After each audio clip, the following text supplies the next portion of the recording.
What's up, guys? Welcome to the second ever episode 1 of the Kind of Funny Gamescast. That's right. What? Wait, really? Here's the deal. No way. He's recounting. New year, new us, baby. Here's Nobody the thing. told me Kind this. of Funny Games getting a full-on reboot. We're like, look, we have PS I Love You back. We're doing Gamescast. It's a totally different show. The show finally has an actual identity. We've done, 599 episodes of a show that's right. There's like 252 episodes. Okay. All right, Greg? Okay. Well, wait, he's fired up. 252 episodes. Imran, get close to me. I don't trust him. And I was saying for a while back, I think it was the four of been us a while now. that we were talking about. I was talking Changing about wanting the to numbers. change it up because like the number scares people off. You know what I mean? You think and so many yeah. people are like, I'm not going to. Not going to understand the story if I haven't watched the first 598. Exactly. But I feel like a lot of people might not give the show a chance because they've given it a chance before, and we're like, oh, this isn't for me. This is a different show. It's a new that's opportunity to get people in. We got a new cast going on. We got this guy over here. We got some fun stuff happening. So I think this is a good jump off point, especially with the show changing formats. Sure. If you don't know what I'm talking about, you can go to twitter.com/kindoffunnyvids. There's a whole breakdown in the pinned tweet of like the changes we're making this year, including this show, where now every single week there's going to be the one big topic we're talking about, whatever we should be talking about that week in video games. This week we're doing our game of the year for 2019. Next week we're going to be doing some fun predictions, some iconic Xbox games, Nintendo games over the coming weeks, Metacritic predictions, cool stuff. But we want you guys to know all that stuff before we actually do it, so you can be prepared, do the homework you need to for when we're doing spoiler cast or doing reviews or whatever. Sure. This That's will all what's make new this year. A lot more sense as we start rolling out. Communicating with the audience is the new thing. No. They have homework every week. Sure. Oh, no, that's 100%. Yeah. Even more homework for you. And also, now. blessing. I know it's like day 3 of at the company for you, but yeah, this is how most decisions will be communicated to you. Yeah. They will be live.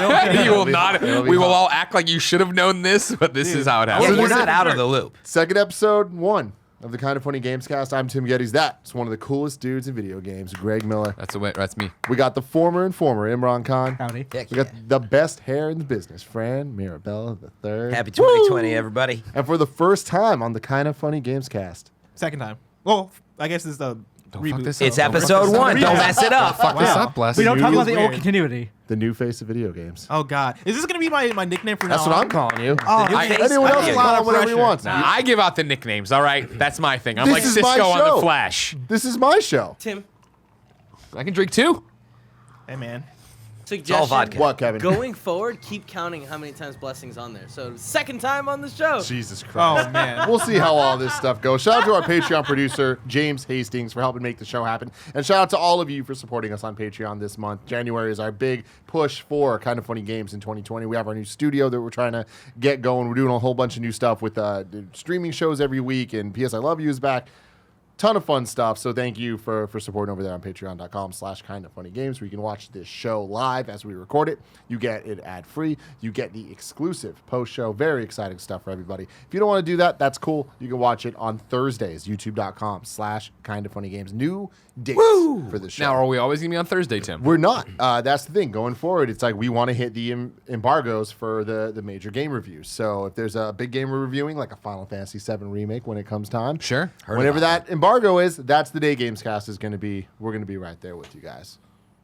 Offensive, you Smart. chose Final Fantasy in that, and not the first Patapon one. 2. Patapon 2. We which don't could know be out anything there. about Patapon. All I 2. know is that we talked Doesn't about a Final exist. Fantasy 7 demo, and then the same day they had the information for Patapon 2. Okay. You know what I mean? So Yeah. clearly, one full game's coming before the other. Show some fucking respect. Dragon Ball Z Kakarot comes out next week. Oh my God, bless you. Wow. Dude. We're doing a stream for that.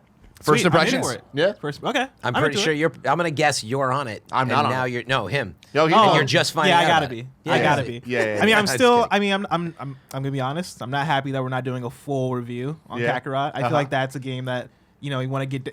Me and Imran. It's also 100 hours long. so- Exactly. All right. The content that people want. Us talking about hundreds of hours of Dragon Ball Z. I would do a Do Dragon a- Ball in review. Do an right 8-hour now. Then you- stream after No, work don't every even day. just instead of doing a first impression, let them play a full playthrough, Tim. Let's do That's it. one of the other shows we do streaming now, right? There you go. Careful Play through what all you say 100 around hours. Only here. take the next 2 years to. He's Man, you winning can some also fans over here. Watch the show on roosterteeth.com, or you can listen to it on podcast services. Just search for Kinda Funny Gamescast. If we get something wrong during the episode, you can go to kindafunny.com/gamescast. You're wrong, and we'll let you know what we screw up the next time we do a show. Today we're brought to you by Upstart and ButcherBox, but we'll get to that later because today's topic of the show is Kinda Funny's Game of the Year World premiere. 2019. Now, Tim, Yes. you and I have been around for a lot of these Game of the Years. Many Game of the Years. Look at man. the panel. Who won't be here next year? Because every year somebody dies. Oh my God. This time we're doing it I look differently, forward to correct? it. This is not the same kind of Game of the Year where we used to just talk, and then we'd pick one. Maybe Before we we go pick on two. with these rules, because I like this. I like where you're going with this. To jump off what you're saying about the maybe people won't be here next year thing. So Rest in peace, Really? Jared when Petty, it comes to Andrea, Gamescast, Danny. when it Nice comes to knowing you guys. Gamescast, because a lot of people are asking, what's up with Fran? What's up with Imran? Where have they been at? This week on Games Daily, the first week of us being back in 2020, has been a lot of Blessing with us on Games Daily. And that is because we're trying to introduce Blessing into the mix with all this stuff. And going forward, there will be a lot of that combination because we are the core full-time host. Sure. But these guys, they're going to be in all the damn time. Right. And especially on Gamescast or First Impressions, our streaming show, or other streaming products that we end up putting out. So the core cast of Gamescast will be me, Blessing, Greg, and one of them. Rotating chair. Yes. Yeah. But the rotating chair can also rotate any which way. Sure. If there's a review that doesn't make sense for one of us to be on, we won't be if it makes more sense for them to be on it. A perfect example coming up, we're going to do the most iconic Nintendo games, similar to how we did the most iconic PlayStation games. And Greg won't be on that I'm episode. going to fuck right off for that one. I got nothing to say. And we don't have enough to say about it. It will be the four of us doing that. It's going to be a great time. Sure. So, Sure. yeah, hopefully that makes sense. Double Dash. It makes But sense to me. We want to Variety. carry. Okay, we yes, wanna please put- carry the torch for Double Dash while I'm gone. DK64. A lot of people had a wrong impression about that. What? Double Dash. Fran was one of the wrong. Right now, tell me, if you were we blink the new IGN scoring system, the 10-point scale, Sure. into your day, would you have given it a 7 or would you have given it an 8? So I was going to bring this up. What the fuck would you have done, Fran? Don't make me kill you on It might have been a 7, honestly. God damn. Now, Wow. might have is Wow. very vague. You want me to commit to that answer now? I don't know, man. So we can call. Actually, Call pair. you know what? I knew this question was coming. I didn't really think about it. So, honestly, the answer is it probably would have gotten an 8. Yeah. Should I call Pear? Because I'll call Pear and get him to see if he No, wants to you change can't it. change what it is, Greg. But they have a new scale. Yeah, but that was reviewed in the old scale. You can't change scores. I mean, you can. They just go on the That's back not end. part of the new Do they rules, still Greg. use Like- nib? I feel like I'm not understanding what a snap is. You know, why don't we just go in Google and type in erase Fran Mirabella and just No, one we don't piece wanna by actually piece type that in and get see rid what of happens. his Fine. get rid of his double dash score. You know what's What next, else? Greg? Exactly. I thought you had What's other next? examples. I Fran. don't. I was waiting for it. I was like, oh, where are the? That's literally the only thing that people try to erase as far as We're I off know. to a great start here in 2020. We are trying to take video games a lot more seriously. This is the biggest year of video games I've ever seen. We want to make sure that Kind of Funny is covering them as perfectly as possible, starting with our Game of the Year 2019. Going back to you, Greg, what were you talking about? Fran? No. So the idea here is we're actually going to do a vote. This will be the first time we ever have a vote. It'll be a weighted vote, right? We asked everybody to do a blind vote where we sent our top 5 to 1, Barrett Courtney. Boss baby himself. It's exactly how you'd expect it, probably, right? We're going to have points signed to 1 through 5, right? Obviously, 1 would get 5 points. Your 5th choice would get 1 point. And then we're going to add them up. So we're going to start at 5, count down. But we will actually have, for the first time ever, not just all right, the game you really like that I didn't like that much is Game of the Year. Or whatever, there's 2 Game of the Years. There's a real Game of the Year. There's a real voting process. These decisions really matter this time around. Yes, they Get do. your And how bets many in now. how many people at the studio here? It's just All of us. This is this. Just us. Oh, This it's just table. us. This table. See, even I didn't know. I thought maybe you guys had like Andy and others involved in the score. There was a lot of talk of who It was a gets maybe. involved, whatever, but we decided that we're going to stick with the core Kind of Funny Games cast, which will be I think that's right, especially for the five show. of It's the us. Gamescast Game of the Year. It's not necessarily, you guys don't do an overall Kind of Funny Game of the Year. This is I it. mean, This I is know, it. but it's the Gamescast. We've been the elected It's us. representatives. The Gamescast is the Kind of Funny Game of the Year. I'm just, I'll say it more clearly. Old news, Nitro Rifle. It's just old news. now. yeah, I know, Sorry, I know, Say it can't more vote. clearly. I know you love Outer Wilds. I'll be damned if Not some gonna- fucking art I'm guy's just gonna come in here and tell me how to play games. No, All right, I'm he's kidding. playing Axiom Verge on his stream. What fucking year is it, Andy? The reality. You know what I mean? I Fuck. do love it. Wait, just So- to get ahead of this, are we talking spoilers in this Gamecast? I think so. It's a good question. Yeah. I mean, Yeah. you know, Oh, boy. of No, 2019 yeah. games. Like, I mean, like, do you don't think- are you go gonna- out of Hey, your what if I way can to play ruin some? someone's I'm only in experience. chapter 5. That's great. Yeah, it's hard to play all these games. I think we should be mindful at least. Right. What? Yeah. What kind? Are you talking about? Like the end of a game being Like if the- I'm going to talk about, let's say, Sekiro, there's a moment of Sekiro I want to talk about. Is it If, like? if it's going to be something that you think is a spoiler that might affect someone's experience in a major way, before you talk about it, let's like just Well, make let's it give the clear. warning. Yeah. Yeah. And if you, You don't haven't, think and the by- audience by the will. way, right now, if you're at home, be like, man, I might play that Sekiro, and you haven't played it. Fuck you. You had your chance. It's been a year. All right. Wow. Pretty much. Dang. I get it, man. I Hey, get Fran. Disagree, but understand. Here we go. It's your show. You know what I mean? You know? What would you I do, hate Fran? spoilers. Not talk about anything? Honestly, it's a good example. There's major stuff in Sekiro, and if you're like, dude, wow, what if it gets the game of the year, and you just found out, you're like, you know what? I am going to play it. Well, too late because I just spoiled something. You know what I mean? Mm-hmm. Up to you, though, Tim. Hey, man, I made my decision. There it is. This is my world. Now we're playing in it. That's what I'm saying. So here's what we're going to do. We're going to start this off going around the table just talking about our honorable mentions that didn't make our individual lists. This is a broad discussion. We can start there. I like this. We're then going to do, and you can think about this a little bit Like now. appetizers. Yeah, the little appetizer is we'll go around the table, and the one game, everyone gets one game that they think could have made their list, but they just didn't play enough of. Okay? That Or makes if you sense? didn't play it at all and you think maybe big. That's fine too. That's fine. The Sheer, one like, game, it's more than an honorable mention. It's something where you're just like, I didn't give it what it deserved, but it could have made my list. This can be part of honorable mentions as well. It's gonna be a separate thing, but like, yeah. Oh. Yeah. And then we're gonna go 5, 4, 3, 2, 1 around the table. Got it. Now here are the rules of this though. If we start and one of our games is 5 and if someone else is 1, then whoever has it higher on the list, don't say where you have it on your list. Oh, okay. Just say it's also on my list. So we can talk about the game and we can like talk about like where it falls on whoever Yeah, put it don't at ruin the 5, reveals. but don't reveal I like that. the point system yet. Okay? Does that make sense to Sure. everyone? Yeah. Sure. Okay. Let's start off with some honorable mentions. Greg Miller, Hi, how are you? How many honorable mentions are we doing? whatever you want to do, man. It's Oh my God. free balling. Is that what it is? I guess, yeah. So, as you know, Tim Gettys, I'm one of an illustrious few that every year gets invited to Giant Bomb. I think they only have 2 or 3 people go and give their top 10 games. I've never checked. I've never like checked. 500. I'm sorry, what? What? I did Imran roll for Giant Bomb. What? Did Janina do it too? I know. Giant Bomb She has a actually million clowned people on all coming. of us in that video. That's what Like, she does. Yeah. So I went over there and did my top 10. But as I've always talked about, right, Tim, the top 10 over there is my favorite games, right? I think Game of the Year is something different often, right? And if I'm voting for Game of the Year and we're actually taking it very seriously, I need to get into it. So when it came down to voting here, I have a different order than my Giant Bomb list, I'll have you know. And number 2, wait, what? And number 2, I'm got suddenly me. I'm enumerating. It meant making hard choices because I understand the system we exist in now. You know what I mean? With these points, right? Democracy. So I had System that we created. these fucking You suits literally and kind of funny talking up with the down to idea. us, making this happen. So I went in there and I had to like sacrifice some of my babies. You know what I mean? So the first honorable mention I want to give is Concrete Genie, which made it, I think, in my top 5 on the Giant Bomb list. But I thought for Game of the Year here, it didn't make sense because I'm not going to waste any points. Because I know Fran's going to come in with some bullshit and try to push it to the top. I got to cut out. I got to stop it. You know what I mean? I got to stop it. I bet you will agree more than you think. I bet I will too, because I love you. But no, Concrete Genie, I think, is a game that was criminally underplayed. And I think it's one of the most complete games I played this year, where I thought top to bottom, there wasn't a second wasted, there wasn't a pixel wasted, there wasn't an environment.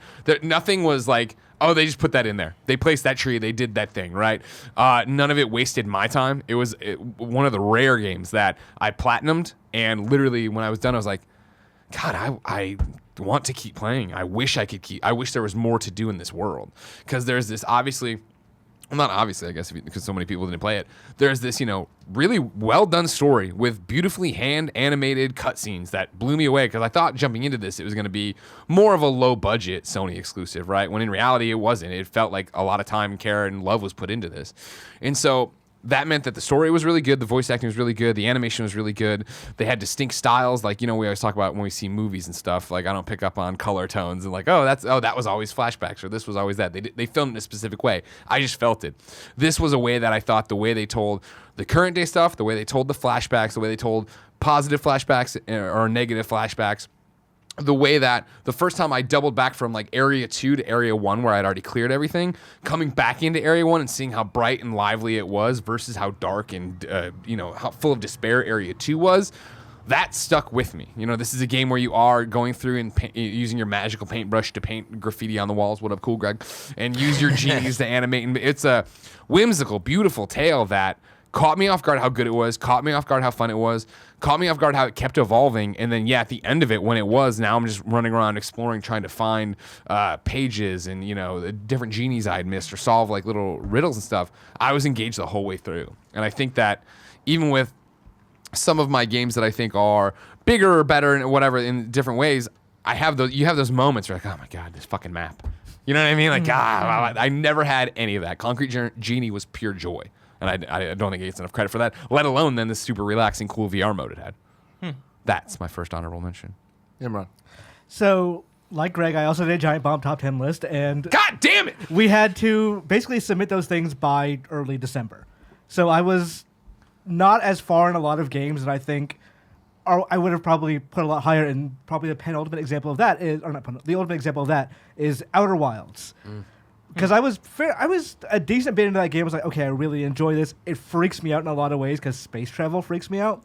But the way that game starts slowly coming together, because it's an aimless game at first. It's very aimless. Yeah, you do your tutorials and you're like, okay, so where am I going? The ship log says I should check this stuff out. So I go to the moon, and the moon gives me a couple of ideas like, hey, we lost a signal a while ago. Do you want to see if you can find that signal? I'm like, okay, sure, I'll take a look.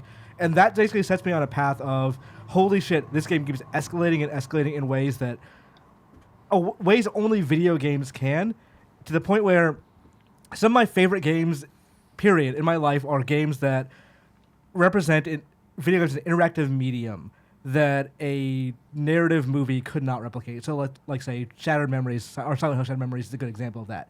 Outer Wilds kind of scratches that same itch of, I'm fascinated by this single concept. Like, I've become enamored by the idea of finding this harmonica that I can barely hear on the very edge of my, edge of my ear, that it's somewhere in the universe. So I'm going to literally dedicate my life, which is 22 minutes because the sun's going to explode, and then figure that out where this thing is. Oh wait, I didn't get it. I died. I crash landed into an asteroid or something like that. Yeah. So now I'm going to position myself somewhere else. I'm not going to make the same mistakes I made last time, and I'm going to find out why in this murky blackness somewhere there is this sound of an instrument that's going off. I want to see what's at the other end of it. And sometimes that leads to me being eaten by an alien. Sometimes it leads to finding alien text that gives me a bit more idea of what's the lore of this universe, why things are happening, and what I could theoretically do to save it. And this becomes a longer, more metaphysical kind of narrative over time as I start realizing, is there anything I can do to save this? Is there a point to saving it? Is there anything that, what is my individual life worth weighed against the universe? And it becomes, by the time that game ends, and honestly, it's one of the, most beautiful, affecting end games I've ever seen in a video game, I was just completely in love. And I think I put it at number 10 on my Giant Bomb list. Honestly, from where I was halfway in the game to the end of that game, it probably rocketed up 9 spaces. Wow. Damn. Man, Outer Wilds is one of those games that I am kind of obsessed with because I've played that game. I played the beginning of that game, the beginning hours of the game, probably 3 or 4 times because throughout the year, I've heard people mention that oh yeah, this game is my game of the year, or this game is one of the greatest games I've ever played. In a way where I'm like, huh? Every time I hear somebody say it, I'm like, really? Because I go back and I play that game and I either get frustrated because I keep dying in weird ways, or I can't get into the flying mechanics, or navigating the spaceship, or navigating the jetpacks, or figuring out okay, how do I? Because the whole game is pretty much space travel, right? And it's kind of meticulous in the way that it makes you, when you go into your ship and you fly to another planet, if you exit the ship, if you forget to put on your spacesuit, you're gonna die. Yes, right. Great. It very much wants you to play the way it wants you to play, and so you can fly into the sun if you're not careful. You can fall a great distance if you're not careful and die that way. There are so many different ways you can die. In a way that I found it to be frustrating, also because it was. It's pretty aimless, like you said. Yeah, but you don't understand it first. You learn by this brutal death. Actually, is frankly how the game works. And it's one of those things where, for all the things that I didn't like about it, it sounds like those are the things that makes the game resonate with the people that absolutely love it. It's so hard to find the fun in that game, and that's probably the biggest flaw of it, is that it all exists. It's just you're literally you're digging through dirt with your hands until you find the ruby underneath. And that's I understand they didn't want to make that game any other way besides that, but it's like it's so hard to recommend based on that one thing. I feel about this game the way some people feel about Death Stranding, of like there's a thing there that is so difficult to find, but if it resonates with you, it probably resonates harder than any other game in years. Yep. Fran, Yeah, Outer Wilds. What are your thoughts on Outer Wilds? Yeah, I was gonna say Outer Wilds was one of the games that came very close to making my list, and I didn't make it far enough into it. I feel like if I did, it might have bumped one of them off. Because definitely, as I got farther, like Imran's saying, it starts to resonate more. But what I don't know is if I will continue to suffer some of the frustrations of being blind in a brutal world in outer space, and that is actually what I was saying. It's like, well, we have 22 minutes. You can go wherever you want, actually. But the map kind of suggests I should go here. I'll just go back there, and Right. because the problem is games for me now are very tied to, I'm streaming them. I almost never play a game off stream now. So I'm sorry, where are you streaming them? Twitch TV/FM3 _. But yeah, like I'm doing it so often that it changes the way I play. I ask you guys that all the time, I think, where I'm like, wait, what if you were playing this on the plane? Or why did you like it? Anyway, because of that, I think it's kept me from playing more is all I wanted to say. It definitely needs to be like dedicate a couple of hours to Yeah. figuring that game out, and not everyone has that kind of time or even inclination. But To jump in, I mean, not because I know I'll say it later, but like what could have been on your list, but you didn't make time for it, right? Like I've had a very similar to Blessing experience with Outer Wilds, right? Where it's like I've started it a couple different times, and I'm always like, I fucking land on a planet and melt in the ground, like, God damn it, or whatever. And I'm like, I'm not in the mood for it. I always say that there's got to be games that I'm in the mood for, and so like that is definitely one of them where I know how good that game is. Everybody loves and respects it, but every time I've turned it on, I'm not in that mental state to do that and fail to find the fun, to find the thing I need to go do. Yeah, that's what I was getting at. Almost like I want to play it in bed on a large iPad, maybe still with controls somehow. But you get the idea. Like more in a. Don't you want your frames per second chill though, vibe. and your hair I and do, man. textures, Stadia, and your Radeon card? Frames. There it is. Unlimited frames. But anyway, the short version of that was this game did surprise me in how beautiful it is and experiential it is. And I feel like that's a category of games, and I have a few others like that, where they're more experiential. And what I mean by that is I always say I'm a gameplay guy. I know it sounds almost stupid because we're all playing games. Like that is the gameplay. But what I mean is I'm super into mechanics and the detail of the engine work and all this stuff. Not that it doesn't have it, but anyway, because it's so experiential, I think it just didn't quite hit as hard. But I think if I finish it, we'll see. Yeah. See if I change my tune. I can't imagine a game ever instilling to me the same fear of being outside my ship in a spacesuit and not being able to reach back to my ship, because like momentum has gotten me so far away from it. Wow, yeah. And like as like you're slowly burning out fuel, and then it's like fuel is out, you're now switching to oxygen, and you watch your oxygen slowly tick down as you're not able to get back to the ship. It's like Sonic the Hedgehog with the underwater. Pretty much, yeah. It's thrilling. No other game is going to be able to instill that kind of fear in me again. And that it's so similar to the Death Stranding conversation, because I remember, I think it was the Gamescast Death Stranding conversation where, or maybe it was Twitter, I forget, but I think you were the one who mentioned that, like, oh yeah, like I'm the same reasons that I hate Death Stranding are the same reason that other people might love the game. Like I think you mentioned that you got to a part of the game and you're like, I can't believe they did this, but you said that to somebody else and they're like, man, I can't believe they did this, right? Yeah. And with excitement,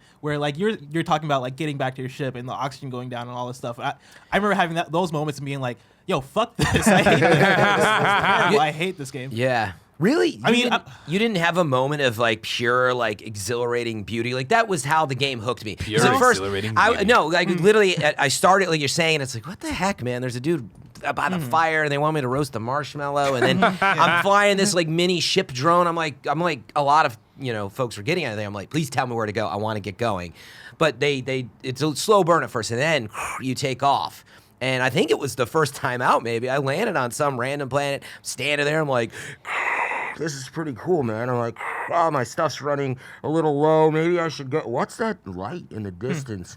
Oh my God, it's growing. And then it was like this explosion. The star explodes, you pass by, and it obliterated me. Well, that's how the game works, actually, is what it is. But I didn't know that's what was happening, and I just stared at it like Interstellar. Tears streaming.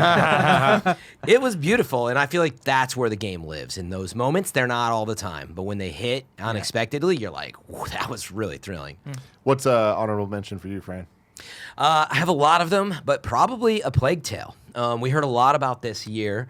I feel like a lot of people talk about it for the story, which is pretty cool.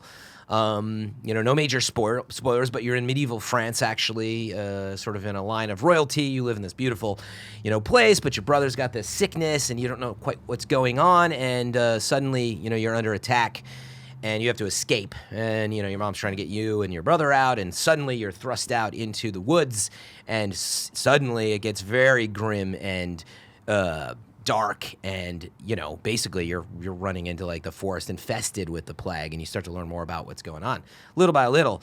So part of it's the story, but actually it's the vibe. It is very picturesque and painterly almost, I would say. Like there's these moments that you come out of the forest and there's this like little like French, I don't know what the right word is for miniature castle. Baguette. Miniature castle. Word. Yeah. Yeah. There's Villa. a chateau. That's There it is. It's like a little chateau. You see, it was right there, baby. But you'll come out and you're like, this is gorgeous. So there's, again, experiential moments, but actually it does have some cool gameplay mechanics where you have your slingshot and a couple other items like your bag, your pocket that you're upgrading, and you're looting for some materials. You guys know I like loot. And that progresses. So I didn't beat it yet, but really cool, actually. Question for you.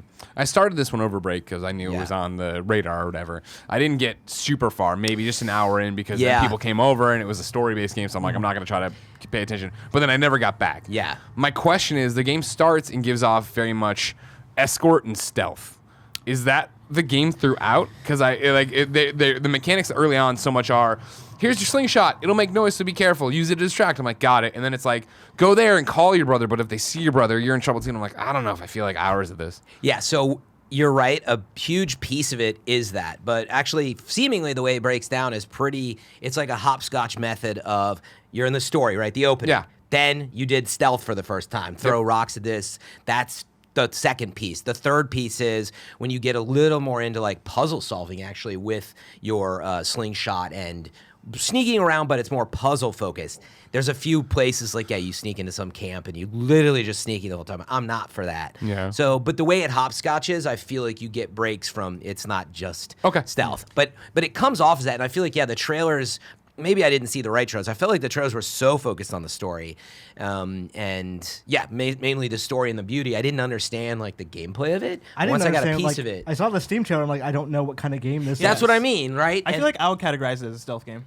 Like I feel like the game is majority stealth. I don't know. It is, but it's like a puzzle story game. Yeah. I just right now I'm in a major section. It has nothing to do with stealth. You're literally, it's like old school. You're running around like a castle area, you're throwing levers and you're trying to get fire into the pit to get the rats away from you. Like, it's cool. And again, hopscotches. I bet you after that is sneaking out of the castle. Those rats.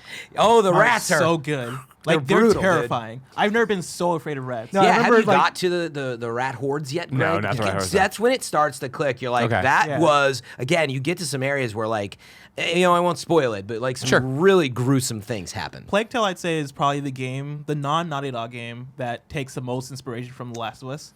Where people say this a lot to me. Because you have the narrative elements, the way that they talk to each other, you and your companion talk to each other as you're making your way through the levels. They talk as if they're Joel and Ellie, right? Like they're doing like Naughty Dog, like conversational things. You're on some mighty thin ice, Dave. Yeah, that's kind of how it feels like, along with sort of the style of the graphics, along with the stealth elements, along with the crafting. The crafting is 100% Last of Us crafting when you get that stuff.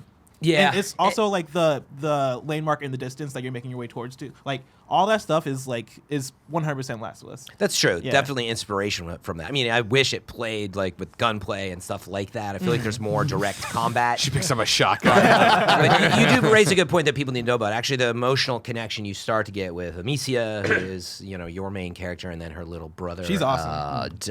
I forget his just name. forgot his name. I hated the brother. Little like 4 or 5 year old, and that's it. He'll be like stupidly, but he's sick. Yeah. There's something going on with him. He's got some power about him. You don't know what's up, and he runs off. He's like, "Oh, little froggy, it's a froggy," and she's like, "What are you doing? There's the plague." It's one of those things where it's a kid in a game that acts like a kid. He does, and you get pissed at him. You get pissed at him, but like he's authentic to a child. But then he starts crying or something, and you're like, I'm sorry, as your character, and you start to develop that connection. Pick up Ratty, we gotta go. But it evolves, and it's pretty cool. I had the same experience as Greg with the game of like I played for an hour or so and then I was like, okay, I got something else to do. But every time I wanted to go back to it, I'm like, I'm not in the mood for like something super depressing right now. Which is maybe that's just a reputation of the game, and maybe I don't think it's depressing. It's just gruesome. you yourself described it as grim. It's is very grim. grim. It is grim. Yeah. Yeah. I got to chapter 6, I want to say, so I got maybe like Pretty deep into it. 4 or 5 hours into it, and I kind of fell off because I wanted to play other games, but I liked what I played of it. Yeah. Yeah. Bless. So each of you guys did one honorable mention. No, we have a lot more. We're just choosing one right now. Or Right? choose one, or Or I guess you could go rapid As fire, long as right? you want, yeah. Do yeah. whatever I'm just you gonna want. I'm It's gonna your I'm turn. gonna throw a Plus, bunch this out is there. episode 1. Make it what you want to make Okay. it. All right? I have like 200 IQ. He's like cheating. 9. I'm gonna just rapid fire real Does quick. he have a 200 IQ? Ukulele and the Impossible Lair. I really like that game. I think that game got kind of overlooked this year. I Yeah. think that game is better than the original Ukulele. Absolutely. It's Yeah. like such a great soundtrack too. and, Great like, soundtrack. I wanted to great. play that. I think really cool new ideas with the overworld and how the overworld kind of interacts with what the level's going to be. Yeah, like there are you can- essentially 2 versions of each level in the game. Like I love that when you can flood a level and then like it's just a water level from then on. It's Yeah. completely different. And for people who don't know, by the way, right, Ukulele was basically Banjo-Kazooie. Yes. More directly 3D Super Mario 64 style, where this is more what? Donkey This Kong is more Country-esque Donkey and- Kong Country-esque, Tropical but Freeze, like yeah. even I feel like it's more so its own thing. Like it has elements of Donkey Kong Country. Like for they sure. specifically got a level designer from Donkey Kong Country Tropical Really? Freeze onto this game. Interesting. Oh, from But yeah, like I feel like, see, Ukulele, the first one, I didn't really vibe with. I didn't play much of it, but from even was a like bad game. the trailers and everything, I didn't really vibe with the personality of it. I was very much like, okay, this seems like just copy and paste Banjo-Kazooie, which isn't my jam. Like I love Banjo-Kazooie, but I don't want to play a game that's just copy. But, like, Like 30 times Donkey larger, Kong too. 64 more than Banjo-Kazooie? So the first time I played Banjo-Kazooie was 2016. Okay. Yeah, where I grew up with Donkey Kong 64. But going back to Banjo-Kazooie, or playing it for the first time in 2016, I was like, oh, this game is awesome. Man, I had such high hopes Yeah. for this guy. But I ended up Jeez. I'm just kidding. playing it in 2016. I was like, I understand now why people hate Donkey Kong 64 Yeah. because this is just like a streamlined version of, or I guess it's the opposite Not way, 'cause streamlined. It's Banjo's incredibly so good. complicated. Well, no, Banjo-Kazooie Oh, is yes, streamlined. Yeah, yes. Donkey but, Kong is not at Donkey all. Kong is the complicated, like they went all in version of Banjo-Kazooie. What if you just couldn't pick up bananas? Yeah, I still appreciate it though because it's just so. It's the finer things, Imran. You don't get Yeah, it. it's just one of those things where it's like they went all the way in a way where there's just so much to do in DK64. You can play that game. I forget how long it actually takes for one like a playthrough of that game mainline, but you can play that game for what feels like forever. Yeah, it's a lot of Fine, value okay. when you're What like feels 10. like an eternity. Yeah, exactly. And I was like 8 years old when I played it, so I just played it forever and it felt great. It just sucks. Yeah, but Impossible That was Lair is one. awesome. Devil May Cry 5 is awesome. I Yes. think I feel like if there's like a technical award for like I don't know the way people Action combat. Badass award. the way people want like video game review should be like objective or whatever, right? If we're all robots and we're grading Scientific. games, if we're scientific and we're grading games this year, Devil May Cry 5 I think would be in everybody's top 5 because Yeah. I think that game polish wise great, mechanically solid, story pretty cool, environments beautiful, like that game does Ticks a lot of boxes. ticks a lot of Tone, boxes. vibe, the Tone smell. vibe. The The Francis sound, talked about. soundtrack's incredible. The one Good smell. box that didn't tick, which I think is what held this game back, is environment. It's that you're always Yeah. in like a building or a cave or Yeah. something. And after Just streets. yeah. yeah, after a certain point in that game, I feel like you're just in like the tree, like the evil trees. Area. Yeah. Forever. Evil It's like trees. I think if they Yeah. had like varied that up a little bit, because like you think about Devil May Cry 3, like they managed to make that tower feel different in every single area. And for Devil May Cry 5, which like I've talked to Itsuno before, he said like he built that game around one moment at the end, and you could tell Yeah. that like they that made moment's dope as fuck. they made though. that like it's Yeah. very obvious that was what was in his mind when he was building everything else, but it was kind of to the detriment of everything else before that. Dreams Creator Early Access, I want to shout out. Pokemon Sword, I want to shout out. The Outer Worlds, I want to shout out. Blood and Truth. More Hell yeah. people should have played Blood and Truth. That's an honorable mention Dude, from Greg too. That game is awesome. That game is super fun, and I think it's some of the. What's Blood and Truth again? It's the The VR. PlayStation VR game From from London London Studio, You play as like I guess a British gangster. That's Is that cool. based on that VR Worlds demo that they? Yeah. Yeah, it's like that was like their test bed for it. Yeah. Okay. Yeah. Death Stranding is another honorable mention for me. Where the more I play it, the more it will probably inch into my top 5. But I haven't played enough of it for me to put Sure. it above any of these other ones. And then Ape Out, I want to give a Yeah. shout out to. Ape Nice. Out That I was think one of was mine. super fun. I freaking loved Ape Out. That The one, music in that game is incredible. it's Like, so good. It's so well The done. way it melds with the gameplay. well, that's Yeah. the thing. It's It- literally it an is. AI Yeah, over yeah. the like an overlay over the game that basically creates jazz drums. Yeah, if you missed it, you're an ape. It's a top-down game. You're an ape that escapes, and you start killing things and smashing things and Yeah. fighting back. And they're as like you do drums as you kill actions, them. Yeah. they do Yeah. jazz with Instruments. it. Like we were every- talking on Games Daily about it today, going over the GDC nominees Yeah. for the awards, and it's just crazy that Ape Out's not getting as much recognition for its sound design. It's such a bummer because the sound design is so good, and like stylistically, the game is really cool. Like people talk about Control and the way the titles pop in Control. Ape Out, I feel like, isn't necessarily that crazy like Controls is, but Ape Out, the way the titles pop into that game, super stylistic, super cool, Very super well Wes done. Anderson. Yeah, like it's super fun. It's because Devolver Digital's a bunch of dirtbags, and so, that's why they're going to be blackballed from society. That's why. And then my last honorable mention will be Astral Chain. I need to play more of that. The pacing was a little off. Yeah, the but pacing's off. That's a good segue to my honorable mention as well, which is just Nintendo this year. So pretty much like it's crazy for me that after coming off of the last couple of years of there being like countless bangers from Nintendo, where I'm like, oh man, my game of the year personally is difficult because there's so many great choices this year with Pokemon Sword and Shield, with Super Mario Maker 2, with Astral Chain, and Luigi's Mansion 3. All of those good to great games that I enjoyed very much. All of them had something that held them back in a way that I was just like, I can't put these in my top 10. I can't put these in my top 5, definitely.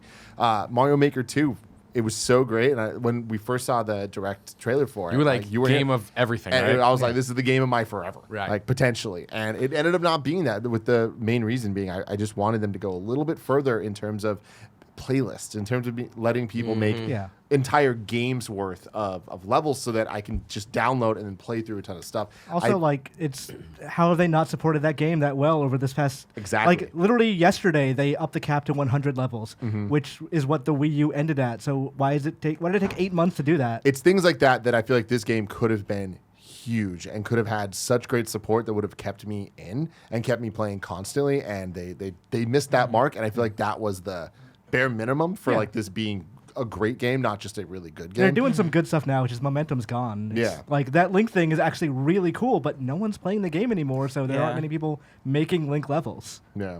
And then Luigi's Mansion 3 is a great game, but I just feel at the end of the day it lacked the Nintendo polish. Like I feel like once I beat it, I was like, that was fun. I'm not itching for another Luigi's Mansion. When I finished Luigi's Mansion 2, I was like, oh man, that was so great. I don't think we're ever going to get another Luigi's Mansion game, but I wish that we did.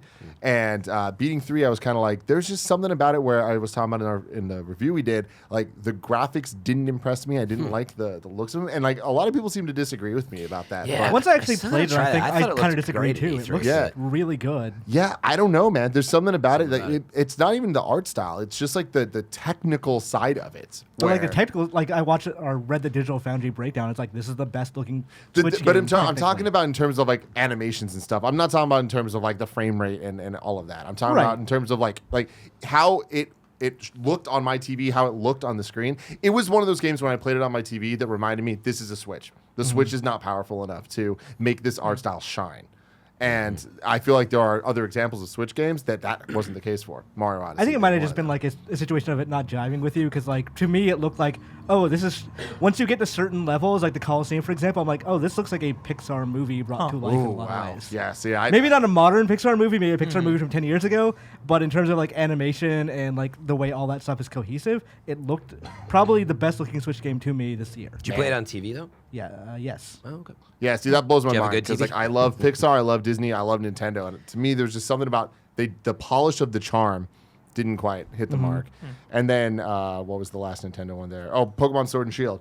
It was great. Yep. But it wasn't anything special, and I think that it was the most refined Pokemon we've seen, and they made so many choices that I absolutely loved for core Pokemon titles, and it was just as fun as ever to go through the whole process. And I love the way that they handled the gyms and they made them feel more like the anime and more like a sport. But then they kind of gave up towards the end. Like, did you finish that game? Yeah. Like those last 2 gyms were just like, we're not even gonna try anymore. And that I feel like you say the last 2. I think that even like earlier on, some of the mini games that they had going on, it felt like they just didn't know what to do. So they're like, we're just gonna add this weird gimmicky thing that you only do in this gym and like the little pachinko machine type thing. Nobody enjoyed that.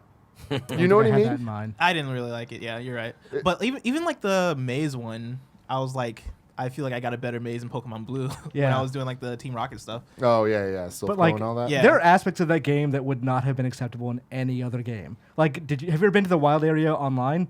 Ooh, It is it's the rough. worst thing I have seen in a modern video game. What Like, happens? It drops to like 12 frames It a second. chugs. Like literally, you're just walking through, and because they keep popping people in and out, so it's theoretically a Destiny style thing. Okay. But they don't have the chops for that network. Sure, code. sure. So it's awful. Like to the point where every time I was about to go into the wild area, I would turn online off because it was just that badly performing. Yeah, I only ever played offline. Yeah, me too. And I feel like at this point it's kind of weird that Pokemon doesn't have voice acting. Yeah, It's very weird. There's an entire concert scene where someone is singing, and it's like literally panning over like people like rocking out to silence. Yeah. Like Yeah. nothing happening. It's bizarre stuff, and it's like that's to me is like these are all good. I really wish they were great, and I think they all could have been great. So that's why Nintendo's my honorable Did you mention. mention Fire Emblem? I did not. Did you play it? Because Look at it. Fire Emblem is the one game I should have played more of because it had a shot at actually making my list. It is Same. legitimately one of the best games I played. I absolutely love Fire Emblem. I love the series, and they're like the last couple iterations have been really hit or miss for me. In the first couple hours, I know whether I'm going to love the game or be like, this isn't going to be my favorite. My first couple hours with this, I was like, I don't absolutely love it. I feel like I wanted to get into kind of the more story-based elements quicker than it was giving them to me.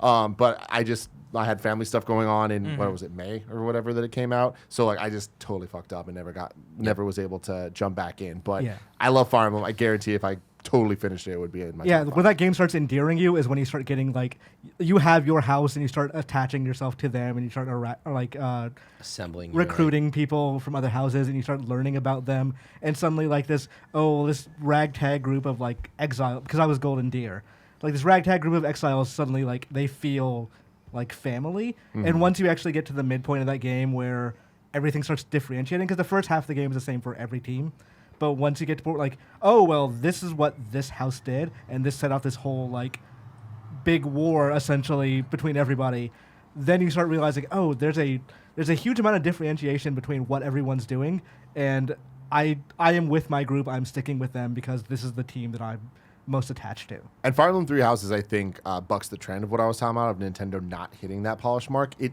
does hit the polish mark. Yes. The fact that they went back on after the 3DS, where they're like, we're going to try to Pokemonize Fire Emblem and put out multiple versions and make you buy 2.5 versions of the game to be able to get the full thing, to go to the Switch, be like, no. Three Houses, you get all 3 stories. The amount of gameplay and the amount of content there, of different scenarios where it is different storylines and different missions you're doing, that's awesome. It's also fascinating because this game was like almost entirely made by Koei Tecmo. Like Nintendo had surprisingly little involvement with it. So it's probably the best Koei Tecmo game they've made in like a decade. I didn't even know that at all. Like just going by the credits, it's very few Intelligent Systems or Nintendo people. Interesting. Greg, what's your one game? I want more honorable mentions. Oh, go I'll for throw it. them. I mean, I'll do. Yeah, I had a I'll do. couple quick ones. Yeah, I'll do like Go, Leslie go. did, where you just rattle them off. Yeah. Right. Telling lies. We've talked about a lot on this show or whatever. For me, it was such a special experience to sit down with that, have the pen, have the papers, and like just write out Diary of a Madman style notes, Yeah, trying to keep up with it all. your notepad. I want to give a shout out to Marvel Ultimate Alliance 3. That was the game I played the most on Switch. I played a ton on it. Had such a great time. Can't believe how much they've added to that outside of just characters, right? Modes and different things and gauntlets to go play. That's awesome. Those are the big ones. In terms of things that I should have played more of, or maybe I don't even know if it would have made the list. I just feel if I was in different headspace, or maybe even a different gamer, or if we were at IGN still trying to be more objective about everything. Like, I've heard so much about, like we said, Outer Wilds, but then also Disco Elysium. And those are 2 games that Outer Wilds I've tried, and it just doesn't, I just can't, it's just not happening. And then Disco Elysium was very much like, I watched Lucy play it for a while, and I'm just like, this just does not seem like a Greg game. And I totally realize the quality of it. I understand what you're saying. Sounds awesome. That just doesn't seem like and I was talking to I think maybe even you at like the Kind of Funny stream, on Kind of Funny Day stream. And you were like, oh yeah, it's a couple hours. And I was like, I don't know if I got a couple hours to try to get into something, right? Like I want to be able to jump right in. Something I tasted and would have liked more of and well, I don't even know if I'll ever get back to it. Astral Chain I did really dig. I played to and from on a trip to LA. And I was like, holy shit, this is really fun. I like this a lot. Yeah. But it was the same thing as always, where I came home, put it down, and I think it was Death Stranding and Borderlands and all this other stuff was happening. And now I'm so like frosted over on where I was and what was happening. It's like, in a different world, that would have been a game I bet I was really, really into, but it just didn't happen. I think it would have solved a lot of your issues with Outer Worlds. Like the issues that you had with that game just not coming together towards the end. Yeah. Disco Elysium does that much better. Really? It just convincing you to get to that part is going to be very difficult. Yeah. I mean, I'd love to do it now, but I'm playing Beast Walker. It's just too much. Imran, you want to close out your honorable Yeah, let me mentions? throw a couple out there. Kingdom Hearts 3 is a trash fire, and I'm a disgusting pig who likes it. Nice. Like, that game has so many fucking problems, but I'm so deep into it at this point that I can't look at it objectively anymore. Like as much as I Junk had, food, that's all right. it's not even It's junk not food. junk It's just food. bad. It was my honorable mention as well. It's bad, and that is like such a problem. But there are moments at the end of the game that make it all worth it. It's like the last 2 hours, right? Maybe 2.5, 3 hours. Not of even that like game. when I think about that game, I think about the end of the Toy Story world, where you have this like insanely Arena good combat fight thing. Well, when you're that cutscene where Sora and Woody are confronting young Xehanort, who is like mind controlled Buzz. And like there's this like fucking amazing thing where like the entire area is like shrouded in darkness, and Woody is like telling him off. It's like you don't Yeah. have any friends. You don't Yeah. know what it's like. And he like steps down and like his aura, his anime aura, like cleanses the area around him, and he's like.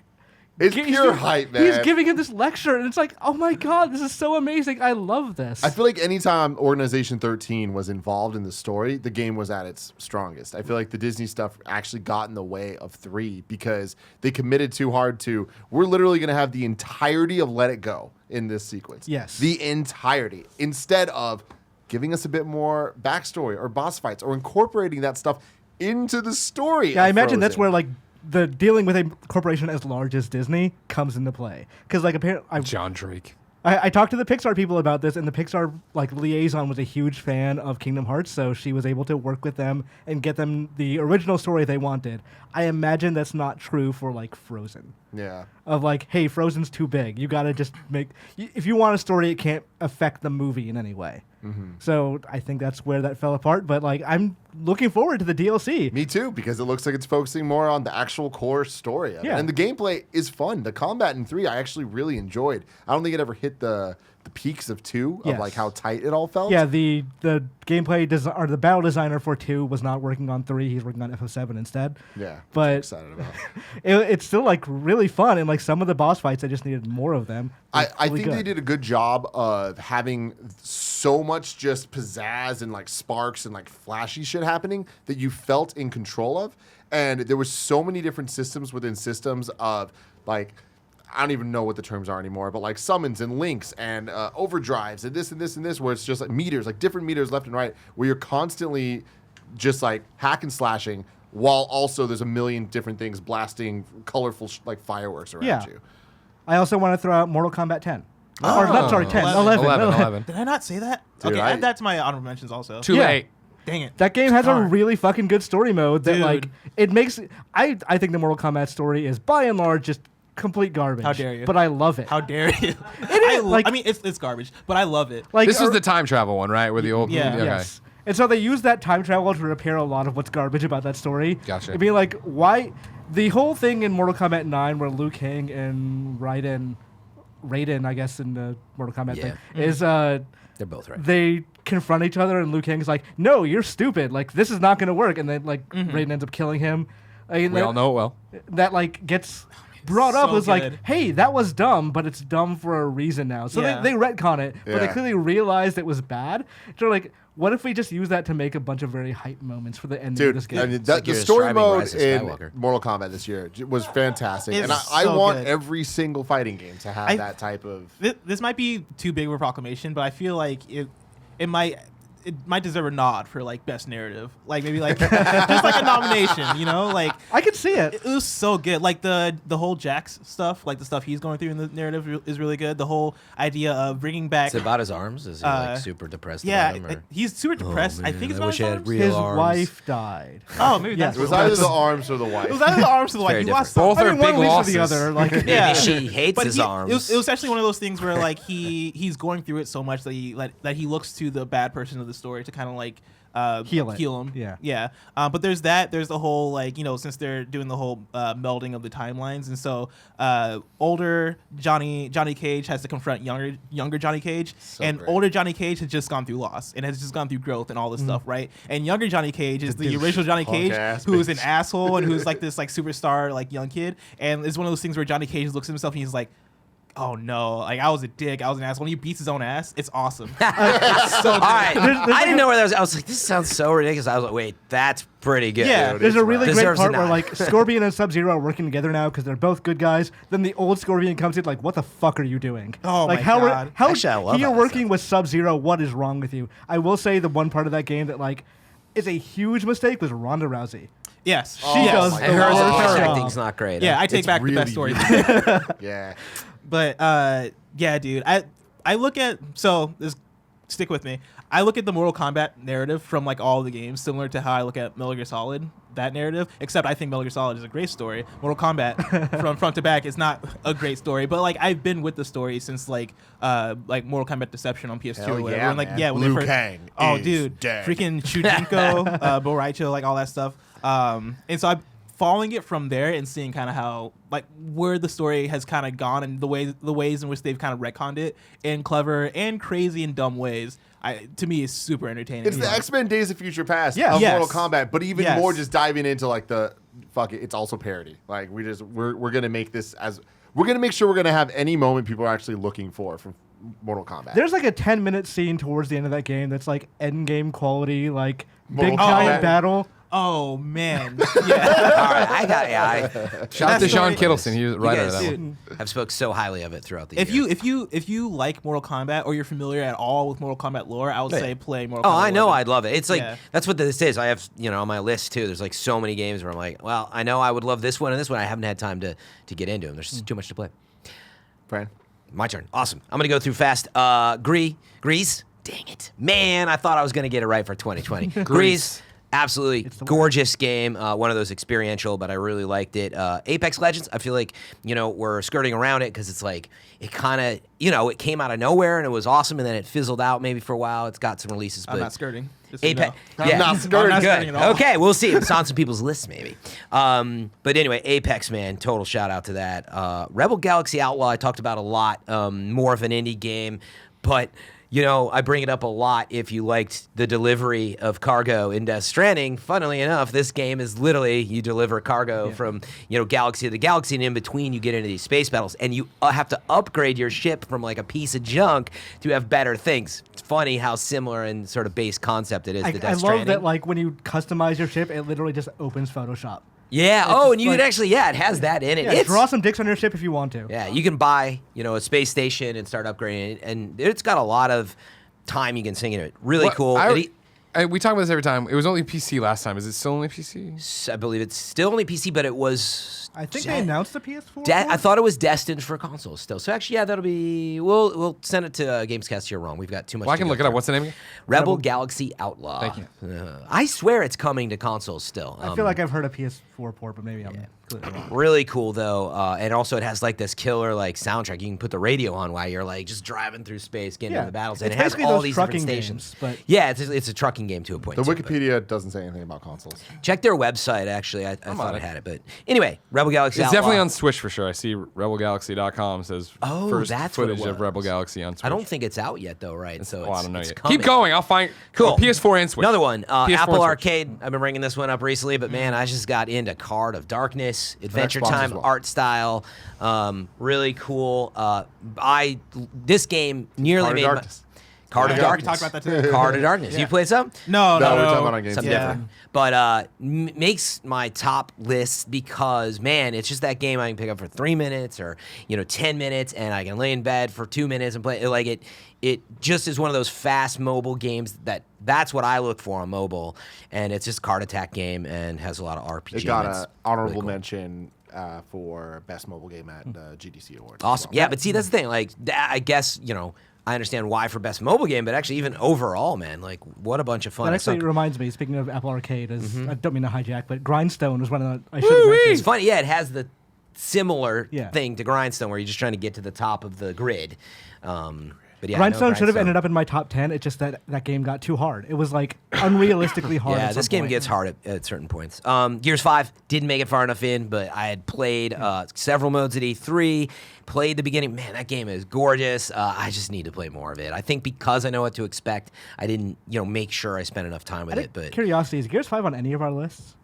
No. Okay. Yes. Oh, man. Oh, Ooh, look at that. I was gonna be like- You'll love to hear it. I was gonna ask, like, did we actually completely miss that game? And I was kind of wondering why. That's why I wanted to make sure to at least put it here. Definitely wanted to play more of it. But then the obvious mentions, Borderlands 3, Yeah. Destiny 2, and Division 2. Not just because I like those games, but they're genuinely high-polished games. I feel like they fall for people who like them in that 7.5 to 8.5 or whatever are we in now, 8 to 9 or 7 to 8 mark if we're doing IGN score. But if they're good games, man, they don't always deliver to the absolute top, getting over that 9 feeling. But awesome games in Borderlands 3. I know we're on the show. Full disclosure. You're a piece of shit. I was We have a- expecting. I wanted your backup. That made my top 5. Where I won't it say, did. but I wanted All some right. help there, But buddy. Borderlands Actually, 3. on my top 5 too. Awesome. Yeah, Dude, look at that Imran coming through clutch. You know what I mean? This show's crazy. conflict of Anything interest. can happen. But Borderlands 3, tons of Thank you, fun. Kevin. And obviously, I just get into Borderlands this year, but still playing it. That's it. You already gave yours, Blast? Yeah. What about the games we haven't played as much of? You want to give yours there? Yeah, I have 2, if that's okay. Oh, yeah. All right. First one is Baba Is You. I really love puzzle games. I like The Witness is probably one of my favorite games, along with Portal. Cube 2 I also really love. Baba Is You I would have played more if it wasn't so hard. Yeah, that's towards the other beginning. problem. Yeah, that's like the problem is that it starts off just knocking you down. But if I had more time, I probably would have just stuck with it because I do love games like that. I love that sort of puzzle game, and so that's my first one. And then the other game that I didn't play enough of, but if I played more, it would probably make my list, is Sonic Team Racing. You maniac. I played probably only a couple hours of that game, and I loved it. I thought that game was fun. I thought I haven't played enough of it to really compare it to Mario Kart 8 Deluxe, Have but you played Crash Team Racing? I've not played Nitro Crash Team Fuel. Racing. I'm not. The fact but- that and Sonic came out so close together, it was just like Sonic All-Stars Racing Transformed was great. yeah, it's Sonic, wonderful. Team Sonic Racing, not that great. Not as good, no. The one that came out this year? yeah. Yeah, not as I good as thought it was Transformed. wonderful. It's fine. It's just not as good as Transformed. How'd that game get received? Am I the only Not one on great. this? Really? Not Yeah. Oh well. because like it is a step down from Transformed, and like that was their goal, is they wanted to make it simpler for like the Mario Kart audience kind of thing. It just I don't feel like it landed as well. Well, I had fun. I'll say that. That's all. That's all I care about. Thank you, Kev. My last honorable mention I want to give is Killer Queen Black. And the reason it's an honorable mention is I love this game. I talked about this game, Killer Queen, years ago on the Kind of Funny Gamescast, back when it was just arcades. Now it's on Switch. It's coming to Xbox as well. We don't have details on that. But that's why it's an honorable mention. There are not enough people playing online. Really? Majority of the times that we've only done it once on stream, right? Sure. But even that But it time, was great. we were playing. It was We were fantastic. killing people. We were so good. But we were Snail playing Trail. against like the same teams over and over and over. And when me and my friends have tried to play it now, probably 4 or 5 times, it hits that pretty quickly. Where there's just not enough different groups playing at the same time to like keep it as competitive as that game should be. It's a perfect example of a game being hindered by being stuck to one platform. Right? It should be. When's it out for other stuff? Because it's Xbox One. It's Game Pass. Yeah. They've said that. Yeah. That'll really fucking help it out. And that's a perfect example of what this game needs to really kind of hit. Just right now, it's TBA for Xbox, but Boo. according to the wiki at least. Yeah, it's coming at a later date. It's Xbox One and Xbox Game Pass, but I can't wait for that because I feel like that could have bumped it up my list for sure. Sure. Let me throw out. It's a game I'm sure nobody else here has played, but AI Somnium Files. I've heard a lot about it. It's the newest heard of game it. from I think his name is Kotaro Uchikoshi, but he is the writer of 999, Virtue's Last Award, those kind of games. Yeah. This is very much in line with those. It's a anime-ass detective story that takes you like basically you're trying to figure out a series of murders, and there's like sections between those where you're trying to like mentally explore your own mind with the use of like a cartoon character mascot that's like helping you do that. And it's I don't want to like I want to play more of it before I commit to like saying like that everyone should play this game, but it's a utterly fantastically written game. I don't know that it's going to stick the landing necessarily like 999 did, but I really loved everything I've played of it so far, and if you're at all interested in our visual novels, I think this is the kind of game you want to play. Life is Strange 2. I want to give a On shout my out to. list. It's on your list, then I'll let you carry it when you get there. And Any final mentions, guys? Any there final was. honorable mentions or the game that you wish you played more? Dragon Quest Builders 2, I wish I played more of that. It seems really fun and charming. Just like, God, I wish I had Great the time. theme song, too. Yes. I heard good things about, what was it, Valferis? So, I don't know. I was talking to somebody about Valferis. Is that it?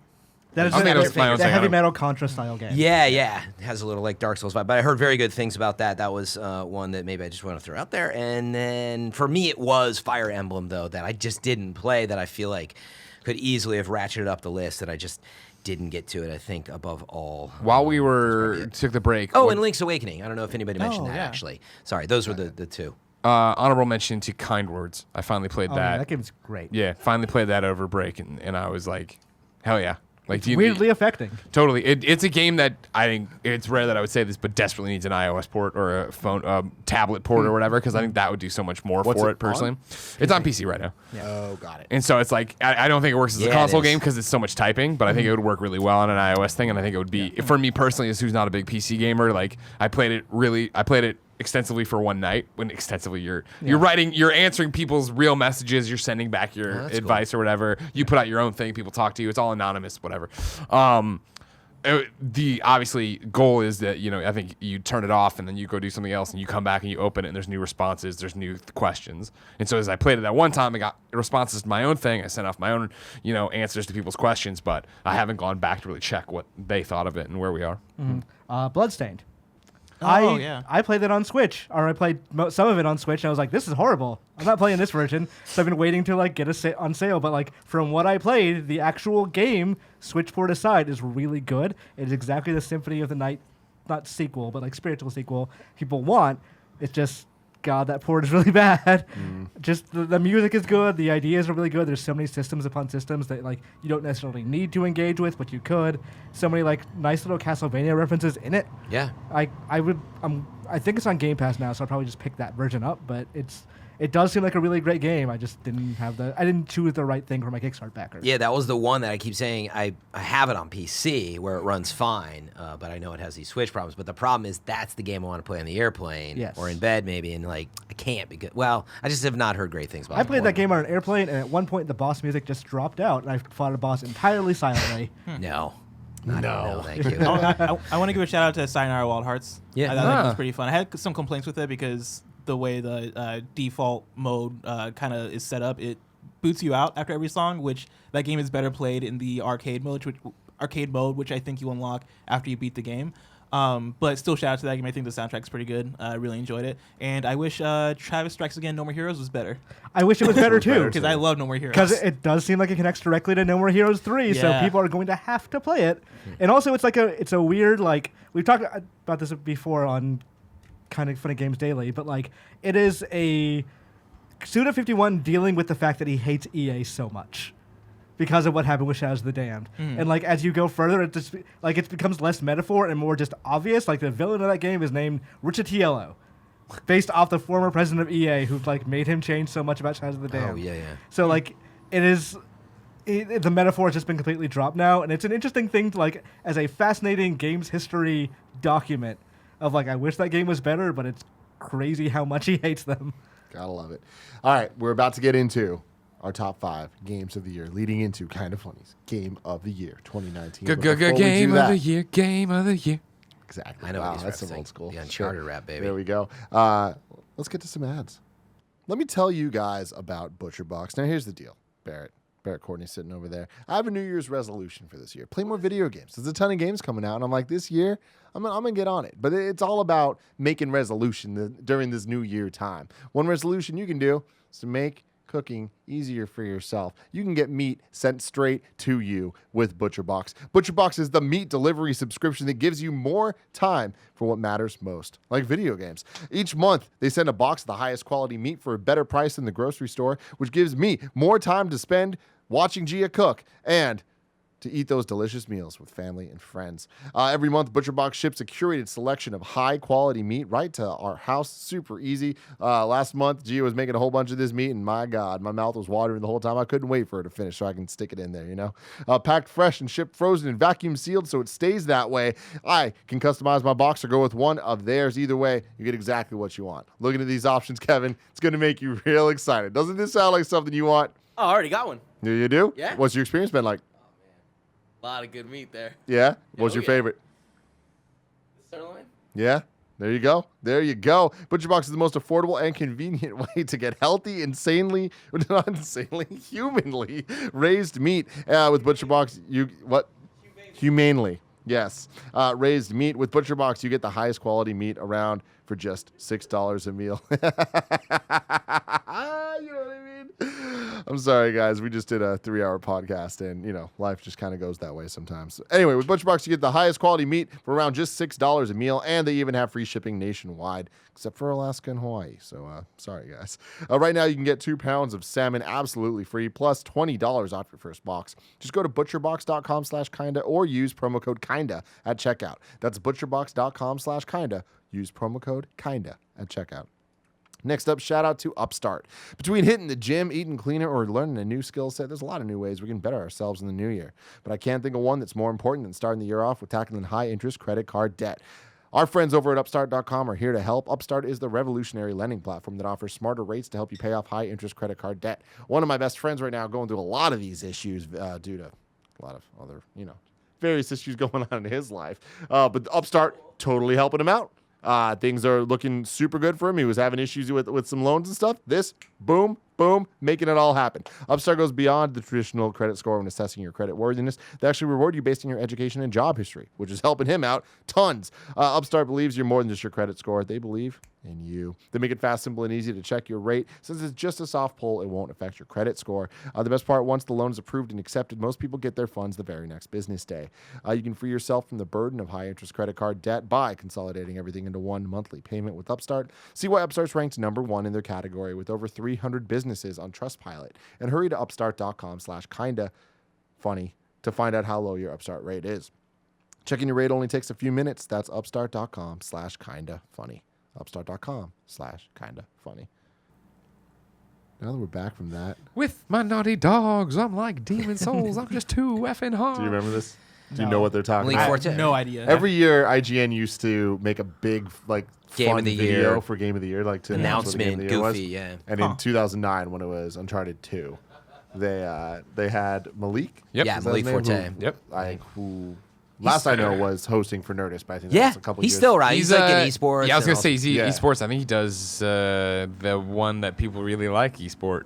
The Overwatch? Overwatch That's League? the one. Nah, I don't know. Yeah, I guess That one esport. Link's is great. that good. one League people of really Legends. like. But this is before he even got like that big and into all that stuff. Anyway, he rapped it, the chorus. It was to Ukrainian bell carol, and he was like, "Game of the Year, Game of the Year." Oh, all right. I'ma kill them all. I'ma kill them all. Yeah, it was really You awesome. can watch it. Look it up. You can watch it on YouTube. So let's get right into it. Greg Miller. Hi, baby. How you Number doing? 5. So So this means this gets 1 point. I'm making the noise as I go. I'm going to lead off with my number. I'm double checking because I was I was very. like, did you I have was- the list? Yeah, You I made it was. sound I like have you my know. list in front of me. He's I- freestyling. That's what I was opening, but I did the thing where I didn't commit to it, or I sent Barrett 2. And I sent one this morning. I'm like, done. And I was like, wait, hold on. Do this. Resident Evil 2 at my number 5th slot. This is honestly the first draft I sent Barrett. I put Concrete Genie here, but I felt like it'd be wasting points because I know it had no shot at getting anywhere. Resident Evil, I want to give. Resident Evil falls into the same reasoning I love Concrete Genie in some ways, which is it's a super complete game. I had a great time playing it. We talked about it, like, Resident Evil in general should have been Greg's jam as a kid, being obsessed with Ramiro zombie flicks, loving PlayStation. When I got my hands on that, the tank controls were such a turnoff. I just could never get into Resident Evil games. And so to get this one and come in that day after we got it and talk to you about it, I'm like, was the map always this good? You're like, no, they've done. And I'm like, this is making it literally a joy to play, where I'm not running into those like, what the fuck am I supposed to do? Oh, I'm annoyed with this. Got it. I mean, it's beautiful. It kept me going. It had me replay it again. You know what I mean? Like, granted, just do the second playthrough, which I thought usually I didn't think I was going to be into or whatever. Like, it's such a well done video game, and that's what the point to it. Yeah, it's on my list as well. I absolutely love the game, and I think that a lot of people don't give it enough credit because it's a remake. It, on its own rights, is a fantastic, I would go as far as saying, amazing game that the design is so well crafted, and I'll never forget playing it for the first time at E3, expecting it to just be a prettier version of RE2, and it ended up being my favorite Resident Evil game I've ever played. Someone being a fan of many Resident Evil games, being a fan of the idea of the original ones, but not loving how they actually played. But 2, I have so many fond memories of, and I feel like this really just kind of upped the ante on all of it. And in coming out a month after Kingdom Hearts did, and playing Kingdom Hearts, being so let down that it felt like a PS2 game. Coming out on PlayStation 4 game, and playing this game that was a remake of a PS1 game, but feels like it could have just came out now, just as a modern game, and it would have been freaking awesome. Yeah. So impressive to me because the sound design is great, the visuals are on another level, man. The RE engine is gorgeous. I would say it's probably the best looking game this year, like graphically. Like if you look Absolutely. if you It's look up there. If you I look think at there's the a way, lot of the good water and like the way that the like shadows and lights work is the way that like the zombies just like drip apart, like Yeah. when you shotgun them in the stomach and they just fall apart, like that stuff looks super impressive in a way that it Drip tech. Yeah, the drip tech. It feels like something I've never seen before. I feel it solved so many of the issues that the original had in terms of just like the puzzles being frustrating. I feel like the puzzles in this one like worked a lot better for me. Yeah. And it definitely was way more fun to control. And I loved the way the camera was so close to you and like how that worked with like your view.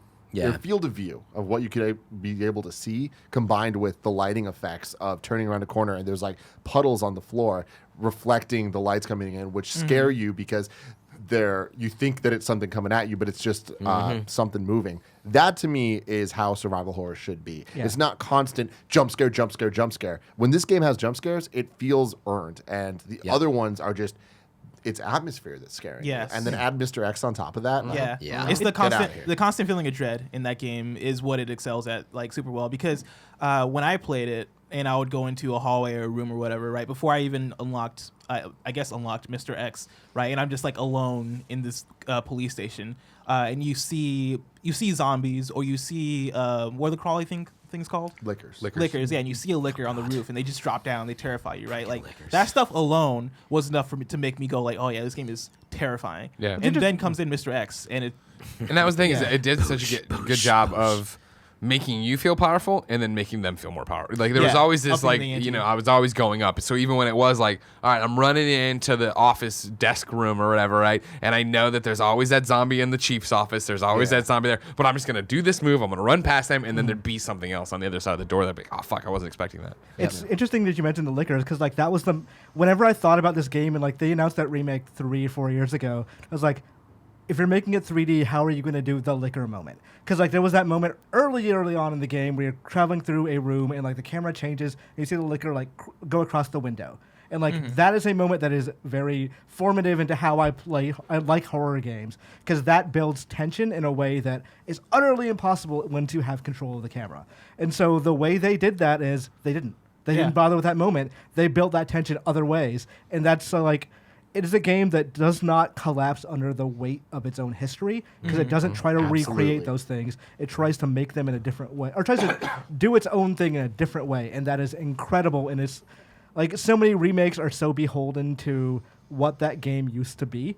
And Resident Evil 2 is like, we're going to take the spirit, we're going to make it for a modern sensibility. And I think it succeeds way better than I can imagine.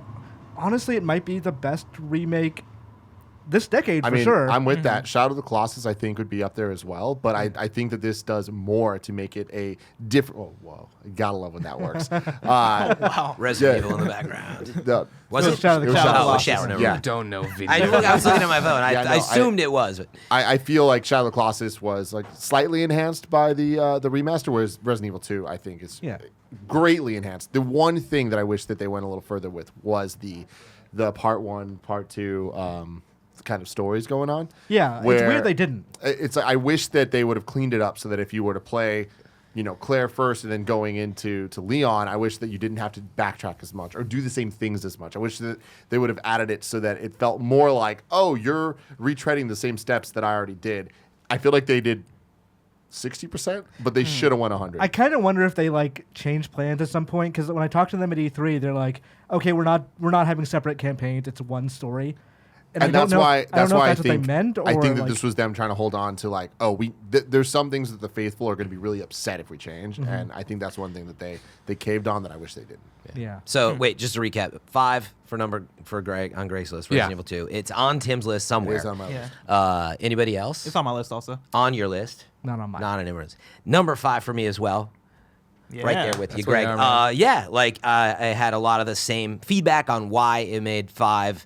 What I would say about it for me above all is, man, it just reminds me that Resident Evil sets standards, and it did it. I feel like Resident Evil 2 did it as much as we complained about.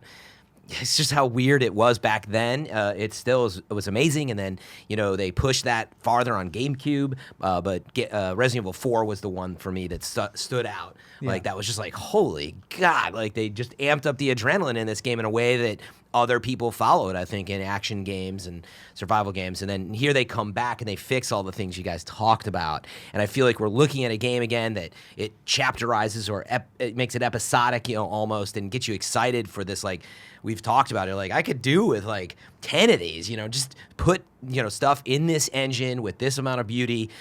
Certainly some small things to fix, but overall, man, I feel like everybody who's doing survival horror looks at Resident Evil 2 comes out this year and you're like, jeez.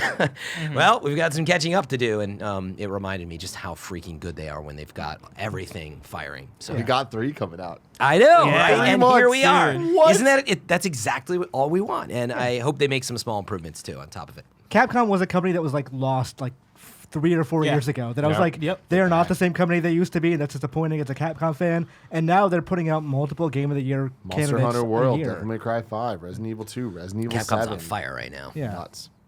Yeah. Marvel's Capcom Infinite. Yeah. Imran. Yeah. So my number 5 Yeah, was that was- Borderlands 3, which is Hey, a all game right. I've complained a lot about, but it's still like Yeah, Shock- surprising. So, how do I put this? The game, everyone who worked on the gameplay of that game deserves a raise. Everyone who worked on the script of that game should not work on scripts for games anymore. Oh, okay, there it is. there are some real problems with the story of that game. And to the point where I looked at the dialogue slider and I'm like, what if I turn this all the way to 0? So is it just for clarity? Is it the core storyline writing you're talking about, or the sort of quips and all that stuff? Both. Like, Really? The Okay. core storyline's not good. The writing isn't good. But like once you get to the, so I don't tend to play games like you guys do with like Destiny and Division 2 of the real game starts at end game. Right, Once grinding yeah. for optimal loadouts. Yeah. Once I get to the end of a story, and like usually I'm done. With Borderlands, we finished the game and I was like, do you guys just want to keep playing? Yeah. And every night we would still keep playing and still keep running bosses and still keep like so it's co-op for you. yes. And like it's one of those things of is it hard? It's hard to parse out whether is this the game being good or is this just I'm having fun with friends. But I think it deserves a lot Imran's of credit. friends. Number 5 game of the year. It's the friend game, though. This is a real thing. That's what they say about Destiny. Is the real end game is the friend game. The friends we made along the way, yes. But it's this. It is a fun game to play. But the fact that you can jump into that world with your friends Yeah. is kind of special. I think the way it's designed. it deserves a lot of credit for making a playground that makes co-op so much better. Like the instance loot thing is a thing that I expect everyone to copy soon Yep. because it is such a good idea, and it's shocking it took this long for it to happen. But like, God bless them, Gearbox hit that thing out of the park that way. Yeah. Like that made it so we're not fighting over everything. That like you're not trying to be nice so you give up this good sniper rifle. It's like, oh, I don't need this. Like, go ahead, take it. Like it's legitimately, it's honestly being able for everybody to come in, because I have one friend that plays all the time and she's like, she is way ahead of us, but it's good that we can still be behind and still play with her. And like she plays was it Mara is the Yeah, siren? Mara. Yeah, as a siren. So she has some build where she's constantly just zooming around like a Sonic the Hedgehog, killing everything. But it's great that we can still play and still have fun and still be challenged. That's the biggest thing for me. Like, the loot instancing is awesome. The thing people need to adopt from this is the way they balanced co-op. So it is that a level 50 can come and join a level 2's game, or invite them vice versa, right? And the game scales with it. And I guess it's actually going up more than going down because there's a story. Well, no, coming In down over most too. cases, But the way that the game does that, because that has been the most eye-opening thing for me. This is on my list. But you don't want me to reveal the numbers or where it is? No or- numbers. Okay. It's on your list. Yeah, somewhere. but I'll talk about it here, right? Of like, that has been the godsend of this game, and I think the way it's fixed, because I think, we joke around about it with the Division, right, when we were playing that this year. And, it was shocking for me to make both my Giant Bomb top 10 and then make this and not put Division 2 on it, right? Like, I was so into it. If you would have asked me much fun. at the beginning of the year if I thought Division would have been like, oh, are you still playing it? Are you still grinding it? I'd be like, fuck yeah. What about Borderlands? I'm like, I probably finished the story and was done, when it's been the complete opposite of... Borderlands has had the constant drip of ongoing content, whether it be Bloody Harvest, which you should have been able to turn off, Malawan Takedown, now the Moxie Heist, right? The fact that I beat all of that and finished off the Moxie's Takedown, or the Heist, the DLC. The Handsome Jack. And it was that thing where Jen joined me late on that, and it was that thing we beat it, and we kept playing, and we went through and cleaned up every side quest I hadn't done yet, and then my quest log was just empty. Wow. And it was that thing of like, she's like, all right, well, what do we do? And I'm like, all right, go back to your game and I'll join you and we'll do it all again. Yeah. And we did. And that's what we've been doing over break. And it's that thing where the game rewards you both with loot, both with enemy scaling, both with or triple with. It was just like, it continues to make you want to play. And it was honestly a conversation I was having where it's similar to what you're talking about, a little bit more, obviously a lot more pro, where I was just like, shit, is this my game of the year? Like, I can't believe that I'm still this into this game. Yeah. That there's this much to do that I'm still playing and I can't wait for more. Yeah, I was going to say Borderlands 3 is instantly playable, I feel like, and that's what I appreciate so much about it. Granted, there's the first 20 minutes, but after that, it's just shooting stuff, Feels tons good. of guns. There's not a lot of games that are willing to throw you in that fast, but Borderlands is known for it too. It's just this chaotic, shoot everything. You kind of can't go too wrong, especially when you've got somebody that's got your back. The checkpoints are fairly forgiving, Yeah. so And it's that's a very arcadey experience, but it certainly comes with the challenge if you want it. And it's, when Fran and I talk about it on the Borderlands show or whatever, it is that conversation where Fran is the one who's like grinding for a specific weapon and still trying to get a build that really does this. And I am the opposite of, I want to complete check the boxes or whatever. so But much I'm like, better at that than me. I just look at my stuff and I'm like, I like this gun, I don't like this gun, and blah, blah, blah. And I sell everything immediately and I put all my legendaries in the bank and I don't know why, but I just know that's what I'm supposed to do. But I'm having a great time with it. He's having a great time with it. Whereas compared to the Division 2, right? Division 2 got killed when the raid dropped. Yeah. The raid dropped. We went to do it, and it was like, yep, the internet was right. This is really tough, whether it be we're console noobs or whatever, to the point that I was just like, well, wasn't that. I don't want to go and have to grind out the perfect build to play this game. I don't want, and I was like, when the gear score goes up, I'll come in power level. And like the gear score, to my knowledge, still hasn't moved, where it's like, they gave us an easier version of the raid, but it was just like, I'm not about this. I'm good, thanks. Yeah. Like I still want it for your episodic stuff. I'll still come back and hopefully get back into it. Yeah. But When It's I died really cool though. But yeah, we got to that end game part and it felt cheated. I think that's what a lot of people felt. You're like, wait, I already played this for 80 hours. I play these games all the time, and you're telling me I just didn't get the right build, which would take me a long, long time to go chase to get in there. And anyway, everybody needs that build too. And there's no matchmaking. I can go on, but Yeah. Division 2 is great. But definitely, I got a little soured on that as well. yeah. Yeah, when we wipe in Borderlands 3, it's not like, this sucks, this game is unfair, like, we're not going to come back to it. It's like, we're just going to keep trying to do the same thing. Yeah. And just, like, maybe I'll switch out for this gun that I think I liked a little bit better.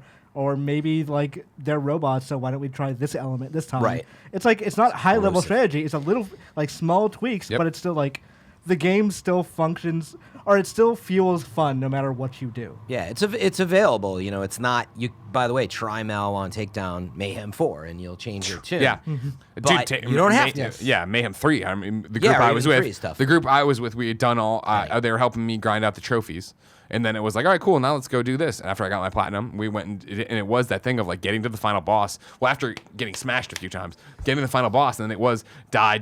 All right, let's actually think. And I was like, Yeah, wow, that's the raid This part. is awesome, and what a cool breath of fresh air in a game that usually is like Jen gets knocked down, and I run to her and I save her, and if I go down while I'm saving her, my scag comes over and revives me, and it's like, even if we fuck it up, whatever, we lose a few $100,000 and go back and then come back. Cool. Bless Awesome. it. Everybody. Number 5. So my number 5, because I wasn't being schemy like Greg Miller. I know over that here. is a great word Yeah. for it. Oh, I was guys, like, you gotta dirty work. dog. Learn how democracy I works, didn't- everybody. Which you system. designed. I wasn't totally aware of the whole system. Where Here we go. Here over come all the and so, excuses. I have Katana Zero. Is my number 5. I don't know if it's on anybody else's top 5. I don't imagine. I was one of the honorable mentions. Barrett will Yeah. burst through the wall here and yell about it for you. And so me and Barrett probably share that one. But Katana Zero was a game for me that I kind of, for this conversation, I'll liken it to a similar way I feel about Devil May Cry 5, where Devil May Cry 5 for me is that game that checks like all the check boxes of like graphics, soundtrack, gameplay, all this stuff, right? And for me, the reason why Devil May Cry 5 doesn't make it into my top 5 is just because at the end of the day, even though I love Devil May Cry 5, I don't love Devil May Cry 5. It's still like it's the best Devil May Cry, but like, Yeah. what does that really mean? Yeah. You think so? I You might think put it dethrones 3? We'll see. There's some interesting things about the Switch version of 3 that I'm hearing that could be pretty cool. Like not here, like it's public rumors, but Well, today we talked about on Games Daily that there's 3 things they're adding. yeah. Oh, did they already announce They didn't it? say what they are. They gave dates. But if they add those things to the Switch version of 3, then 3 will be the like best one. But at the moment, like the actual battle system of I'm 5, really interested in what he's talking about. Well, for me, the thing that Devil May Cry 5 doesn't do for me is really like hit me in that way that I feel that it just didn't hit me a certain way. Yeah. You know, I feel like there are games that hit different. You know, like I play Undertale, and for some reason I can't put my finger on it, but something about that game just really vibes with me, right? Same with like The Witness, same with Hellblade, same with Portal. Like there are games that do something that kind of stick with you, and Devil May Cry 5 just didn't. Like I played it and I finished it, I was like, that was really good, but I never really thought about it after that, right? It never really stuck with me. Katana Zero, I feel like is a game specifically that's aimed for me with all its different elements, and so like the reason I liken it to Devil May Cry 5, right, is I look at it and I'm like, okay, graphics, the pixel art, I think is super beautiful. I think it has some of the best pixel art this really year. cool. The way the animations look, the way all the stuff looks on the screen lighting in that visually. game is like Oh really my great. god, the lighting is beautiful. The cutscenes are great. The way they kind of frame and animate those, I really like. But then you look at gameplay. Gameplay is also awesome, right? It does the Hotline Miami thing of like one hit and you're out, or one hit and you kill your enemies, right? And they mix that with slow motion mechanics, and so you are going into a room and you can get shot down with one bullet, or you could dodge, the bullets. jump, deflect, right? Yeah. And you have your slow motion meter, right? That you can hold. I forget what button, but you hold a button, you go into slow motion, triggers. and you can like dodge bullets or deflect back bullets or hop over a bullet and then like land on the enemy and like just and cut them up, right? Yeah. Do all that great stuff, and it's super fun to play. Super fluid. I love all the different levels. I love all the different setups. I love the escalation there as far as the gameplay and how it raises its difficulty as you go. Like all that stuff, I think is super solid. Then you look at story, and I think the story is really cool and really awesome. It goes places where you wouldn't Yeah, expect you go it to see go. a psychiatrist. Yeah, man. Like, yeah, like you that's take the thing. meds. Yeah, like you see your therapist, and your therapist is also the same person that like gives you your mission, right? And like there's a whole Yeah, which just brings up another set where you're like, wait, what's yeah, going on? you're like, oh, that's here? interesting, right? But then like the deeper and deeper you go in the game, like your therapist also prescribes drugs that you inject, and there's. It goes places, and I don't want to talk about it too much because that's the whole fun of the game is discovering like, oh, okay, so this is this. Okay, so this means this. Okay, my therapist is doing this, which then means this, right? All that stuff is super cool. I think it also has like a weird Reservoir Dogs moment at some point during that story. oh yeah, like there.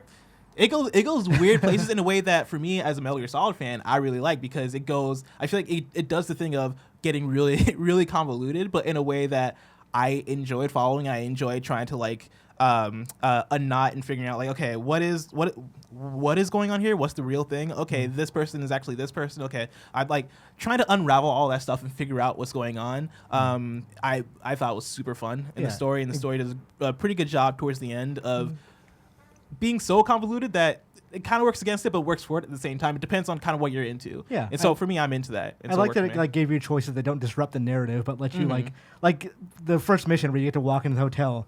Yeah. And, like, convince the woman that you're a cosplayer. Yeah. And like that has a gameplay effect where it becomes a lot harder to escape if you have not convinced this woman that you're totally benign. Yep. And all the things as far as like the dialogue options and you being able to interrupt dialogue at any point, and that plays into the dialogue structure of if somebody else is talking and you interrupt them, right? The dialogue, like the literal text on screen, breaks. And you just interrupt them and continue the conversation that way, right? Yeah. They turned that, which would have been a mechanic in a game of skipping text, into an actual like story Choice. thing, Yeah. an actual choice, right? I thought that stuff was super cool. The soundtrack is probably my soundtrack of the year. I really That's love really the music cool in that soundtrack. game. I think it's super well done, and it's the type of soundtrack that I listen to outside of the game, which is why I really appreciate it. And overall, like that's a game that really vibed with me, right? Like the disparate elements of it, I think are all super great, and I think the way it comes together is super great, but it's not just a good game. It's a game that after I finished it, I kept thinking about, and I kept thinking about theories, and I kept thinking about like, okay, what did this thing mean when I went and did that, right? And throughout the year, I've been going back and playing it because the game's still fun. It's still fun to like retread story moments and be like, okay, what happened here? Like all that stuff, I think came together super beautifully, and so it's my number 5. Nice. My number 5 is Legend of Zelda. Link's Oh, Awakening. nice. It has all the same issues I was saying earlier that the Nintendo games this year did. There's technical flaws, the way that the graphics work of things looking blurry, whether Yeah, you're playing on the small screen or the big screen. Tilt shift It's blur. all there. A lot of slowdown, a lot of weird stuff like that. Despite all of that, I feel like they made a great game better. And it's a similar thing like what we're talking about with Resident Evil 2 Remake. I feel like they made a lot of choices that kind of cut the bad parts out of the original design of the Game Boy game and modernized it, where if this game just came out today, for the most part, it would feel like it belongs as just a brand new game. There are exceptions to that. Menus popping up of just like every time you use you get one of the berries and it tells you Power nut. exactly what the power nuts. It's like we get it. We know what this is. And I felt like there were decisions made to kind of draw out the experience a little bit more to make it feel like a modern game. Because I feel like old portable game from the early 90s, like the length of that doesn't correlate with a $60 retail price, and they had to figure that out somehow. But despite all that, the gameplay, the puzzles, the world itself are so amazing that when you add on this amazing visual style and soundtrack that matches, I think that's what elevates this to be in my top 5. You can just look at this game and immediately want to play it, immediately understand what it is and what makes it special. We've never seen a game look like this. And I feel like when we get a new art style in a game, that's always a very exciting moment. When we first saw cell shading, right, it was just like, oh my God, this is special. When you first saw retro pixel art type stuff, it's like, oh man, this is cool. I haven't had that feeling since Octopath Traveler, probably, where I'm like, this is a new style of game that we haven't seen, and it's brilliant. Tilt shift, claymation looking, like you add that to the top-down isometric Zelda games and many other type of games like that. That's something special. That's something new, and I hope that we see a lot more games utilize the style, because it's not just the looks, it's also the sound and the feel of it all. The sound effects that they added to the game and like the way that they recreated old Game Boy sounds but like modernized them, and also just the instrumentation that they chose to take these classic Zelda songs, but especially for a game that focuses so much on music in the story and like the different instruments of the narrative itself, to use those within the context of the Zelda theme that you hear over and over and over and over. It never gets old because it just feels like it always fits with what you're looking at. So with that, I definitely would put that as my number 5, even though it is not perfect. I think that the thing that really It's a like, great Zelda game, right? it's a great Zelda And game that's- that made even better. The thing that gets into my top 5, because I was debating between it and Mortal Kombat, specifically because of the story mode, is the world itself feels like an old friend that you go back to and you just immediately know everything about. It's a world that I haven't felt this way about since like Grand Theft Auto Vice City, where it's like I could play that game right now and know exactly where. If you're like, oh, go to this place, I'd be like, I know how to get there. It's just muscle Turn memory. GPS off. And it was about halfway through the game of Link's Awakening where I realized like I remembered where to go, and it wasn't that I remembered from back in the day playing. It's that this game just has such a fun, cool world that playing it this time, I remembered the tree. I remember where that house was. I remember whatever without having to bring up the map. And like that's really good when a game is designed in a way that I'm liking learning where to go, to the point that it is in my head, not just like, oh, pull up a menu, go there, pull up a menu, go there. So It's really fascinating, like, and actually kind of a bold choice as a remake, because this is a slavish remake that is almost exactly the same in gameplay. And I had a friend ask me once, like, hey, do you think I should get this for my kid? He really enjoyed Breath of the Wild. I was like, oh, there's a lot of people who think this is going to be the follow-up to Breath of the Wild because they've never played another Zelda game. And so, like, to make the following game from their biggest, most revolutionary Zelda ever to be in exactly the same smallest remake, Zelda title ever. that is in almost always a very old game except graphically, is like what were they trying to get at there? Like, what was their Money. brand management idea there? But it works out. Like, Yeah. I think it tells people like, hey, Zelda is a multifaceted series. This is one example of the kind of tapestry this series is. I don't know that necessarily those kinds of people are going to cotton to this kind of game, but it's like from that perspective, it's really fascinating. Yeah, I think the art style is fascinating enough that it pulls people in. And people aren't mad that they spent money on it. Hopefully they watch a trailer, see a screenshot before they press buy, and not thinking that it's Breath of the Wild. Yeah, but yeah, like what it is, like I think, it's very engaging. It's very fun. I didn't get super far in it. Nick beat it. Nick beat it. Did you look up guides? I believe that. Yeah, Nick. Okay, because that was my thing. Is like I got to a point where I was just like I feel like an idiot playing this game. But I still really liked it. Like I liked the fact that it was a Zelda game that didn't take place in Hyrule. I thought that felt very fresh in a way that I didn't realize. Like when I play Breath of the Wild and I go to Kakariko Village, I'm like, oh cool, Kakariko Village again, right? And I go to where the Zoras are, right? And I'm like, oh yeah, this place again. Like playing Zelda usually just feels like playing the same game over and over again, but a game that has been refreshed, right? Especially when you play Breath of the Wild, it feels like a completely new game, but you're still visiting the same locations, meeting the same characters, all this stuff. Whereas this game, Link's Awakening, you feel like you are exploring a new land, right? Like it's not even the same like whatchamacallit, like it's not the same template, like you don't have the ranch you go to, and you don't have the mountain you go to. I mean, you have a desert, and you have a mountain, but it feels like a different mountain. Yeah, right. You have a graveyard you go to where there's a graveyard in Ocarina, but like I don't know. It's the same game, Bless. Yeah, nice try. It feels different enough. Can I tell you, Blessing? This is hilarious to me because I remember this exact same conversation on the Usenet in like 1995. Really? Of like this game, finally we're out of Hyrule. We're doing things in not the same Hyrule. Like people were tired of that then. So time is a flat circle as we're now like. Isn't it interesting that 2 games on the top 5 are remakes of 90s games from old school Japanese companies? There you go. Yes. What Greg does that mean Miller, for 2020? number 4. I think this is gonna be one on a lot of lists. Control.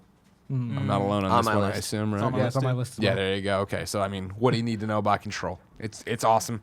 Why do you like it so much, Greg? I mean, I like it because it Just the titles? nails just the title, just the presentation, impact font. just that that impact font, those clean Everybody edges, that talks about that architecture, right? No, I like it because the oldest house was awesome to explore. I like being Jesse. I like not knowing what was around the next corner. I like that it was fucking weird as hell. That it was X-Files mashed up with like superpowers, mashed up with alien, all this different stuff of like what is this paranormal world and how does it all interact? And like I go back to, if you remember when we did the Gamescast review for it, it was literally I had beaten it the night before and came in here to do the review, and it was that thing of like, I don't know how I feel about it. Yeah, the end of that game makes an impression that's not necessarily Exactly. And I remember, if you remember, I kept saying it felt like at times in like a PS3 game or a PS2 game, like an older game. And one of them was the fact that like, hey, you've enjoyed playing it. Now we're going to ram it down your throat here with this weird boss that you can cheese and do all this other stuff and get annoyed with. And like, so the last taste you have is annoyance. And that's what you remember.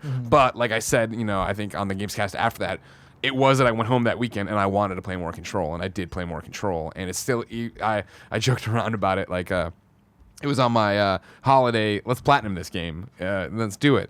And so when I platinum Fallen Order, I booted up Control and was right at a boss, and I just went in there and got destroyed. I'm like, fuck, I don't remember how to play this game. Like I gotta bail out and bounce and do, but I still want to. I still plan to go do it. It's like it controls moment to moment so well, right? I remember it being like ballet when I was fighting, and it had all my faculties about me of the dash, the hover, the shoot, rock shield. grab the rock shield, blast Your it best back friend. at people, right? It's like you're dancing through traffic in a weird way. Yeah, Like, 100%. If you stop for a second, you're going to get hit. So always keep moving, always keep throwing rocks, just like whatever you need. Because that's the way they built the system is even the guns, like there's a recharge on the reload, which means you should be throwing rocks. We want you to just keep doing things constantly. Exactly, yeah. But not if you used all your power, right? That is that clever balance of, you're right, you have to keep moving, but if you overdo it, well, you're kind of screwed for a little bit. Yeah. And always flying. And on top of that, right, like I thought it was just such a rich world where I did pick up collectibles, and it's the rare one where I pick up the collectible, stop, go in, read the file. Like, what did you find? What was this? I don't event? I can't remember the plot to that game. It just shit is bad, fix shit. Yeah. That is that game to me, and like that's so amazing. Yeah. That I want to just walk around every department in Control and like read all the letters. Yeah. As I was playing, part of me was wishing that there could be a Control that was like a walking sim version, Like the Assassin's Creed, like sure, Explorer yeah, edition where I kind could of just like something like that, or like just a separate game. Because like I Control's on my list also. I love Control. I think Control, like I don't want to give away where it's on my list, so I'm not going to say specifically like. Those are the rules, Yeah. man. Yes. Don't mess it up. I think Control is incredible. There are some things that I wish it did better.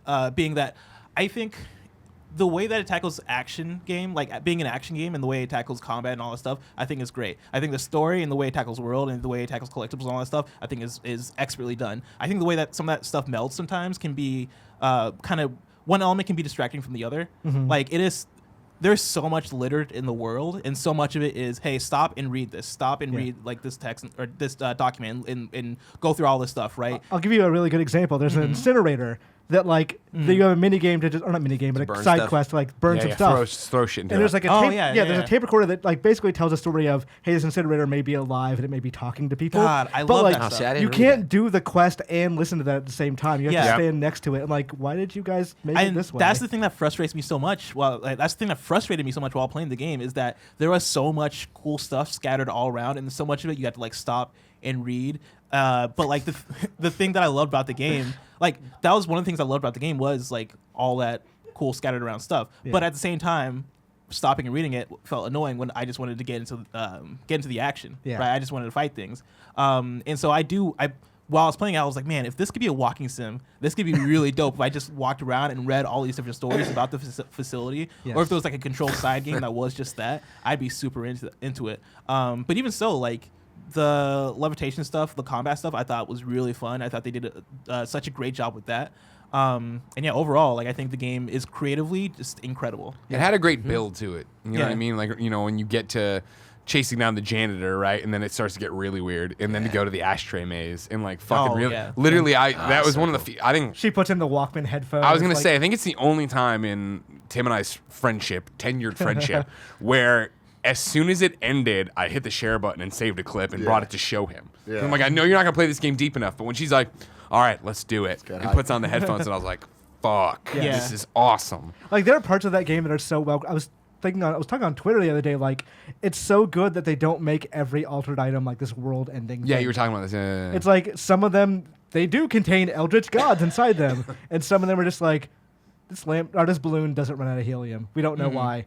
Like this duck is just following people around and quacking. Like Yeah. we can't stop it. The whole When you, name like, of that. when you see a thing where you read a memo and it's like, you guys can't bring pencils in here anymore, like stuff like that is like so good. Yeah. And then they pay off on that sort of thing later where you kind of figure out like, okay, this is why I can't bring this object into this building. A self-replicating clock caused the shutdown of an entire department. Yeah. Because like we just can't do anything about it. Like we're closing this area off. Or like the fact that they brought in a whole like the I forget what it was, like the garbage dump kind of thing, like you know where you go and it's all the stars in the sky. Yeah. Like Oh yeah.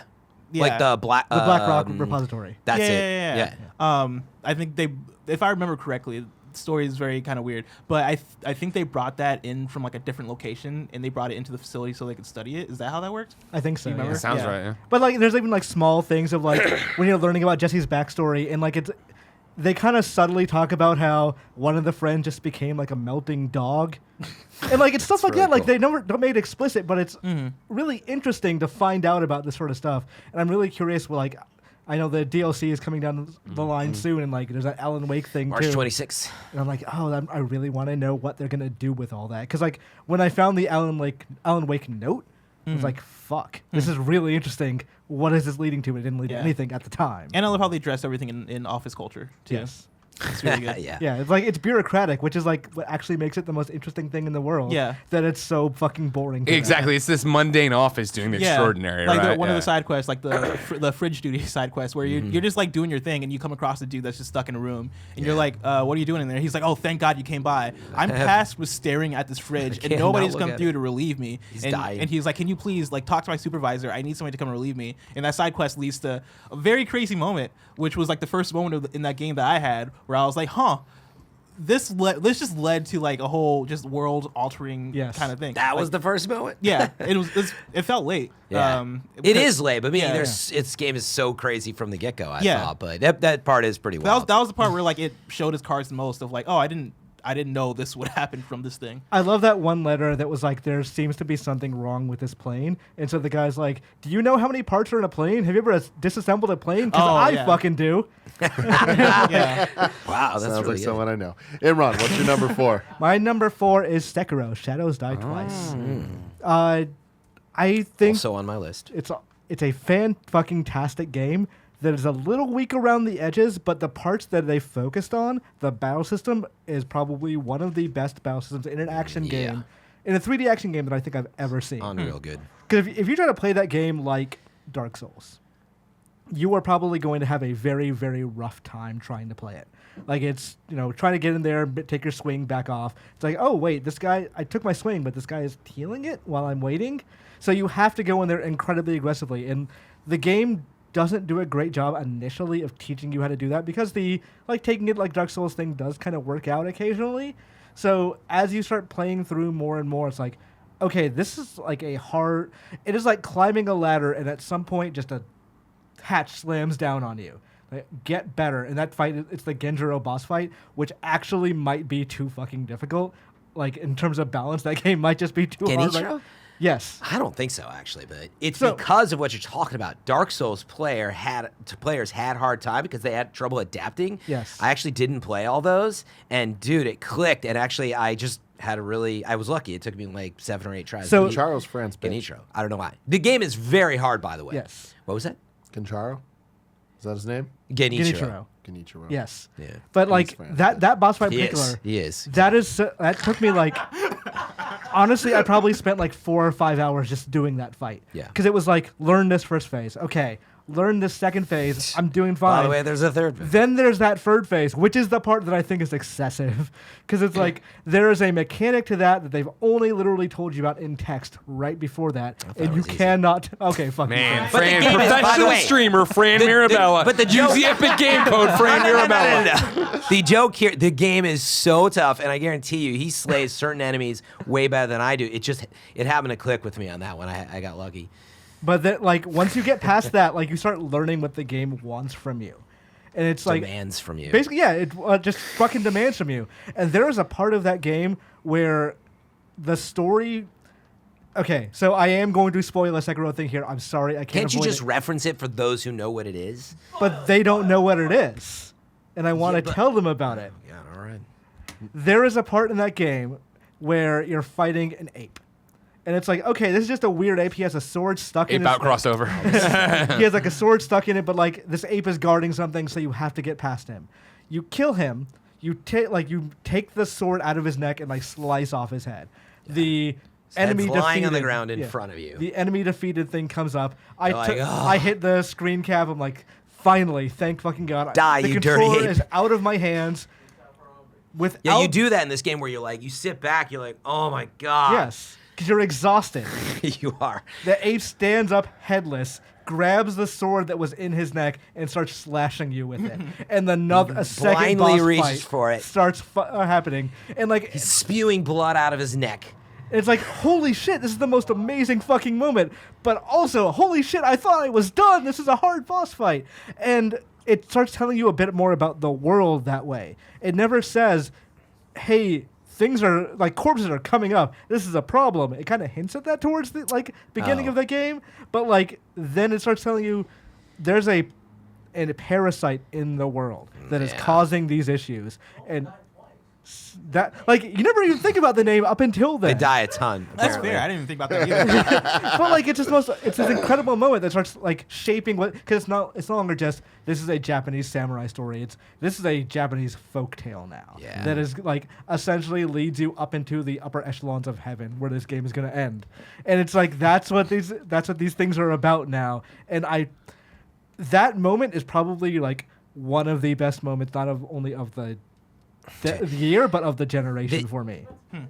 The way they get I'm sorry, you. Kevin. Yeah, see, I don't know how you spoiled that, but the way. Now we're no more spoilers. If you decided you're watching, you were wondering. He gave him the I Fran know, they wave. didn't know why. He gave him the Fran wave. It's But okay. but another part about that moment is they teach you throughout the world that there's like potentially another crit hit you gotta get. So very often you'll Get like that go crit and you'll hit. stab someone and you're like, got you. It's the death blow. Sorry.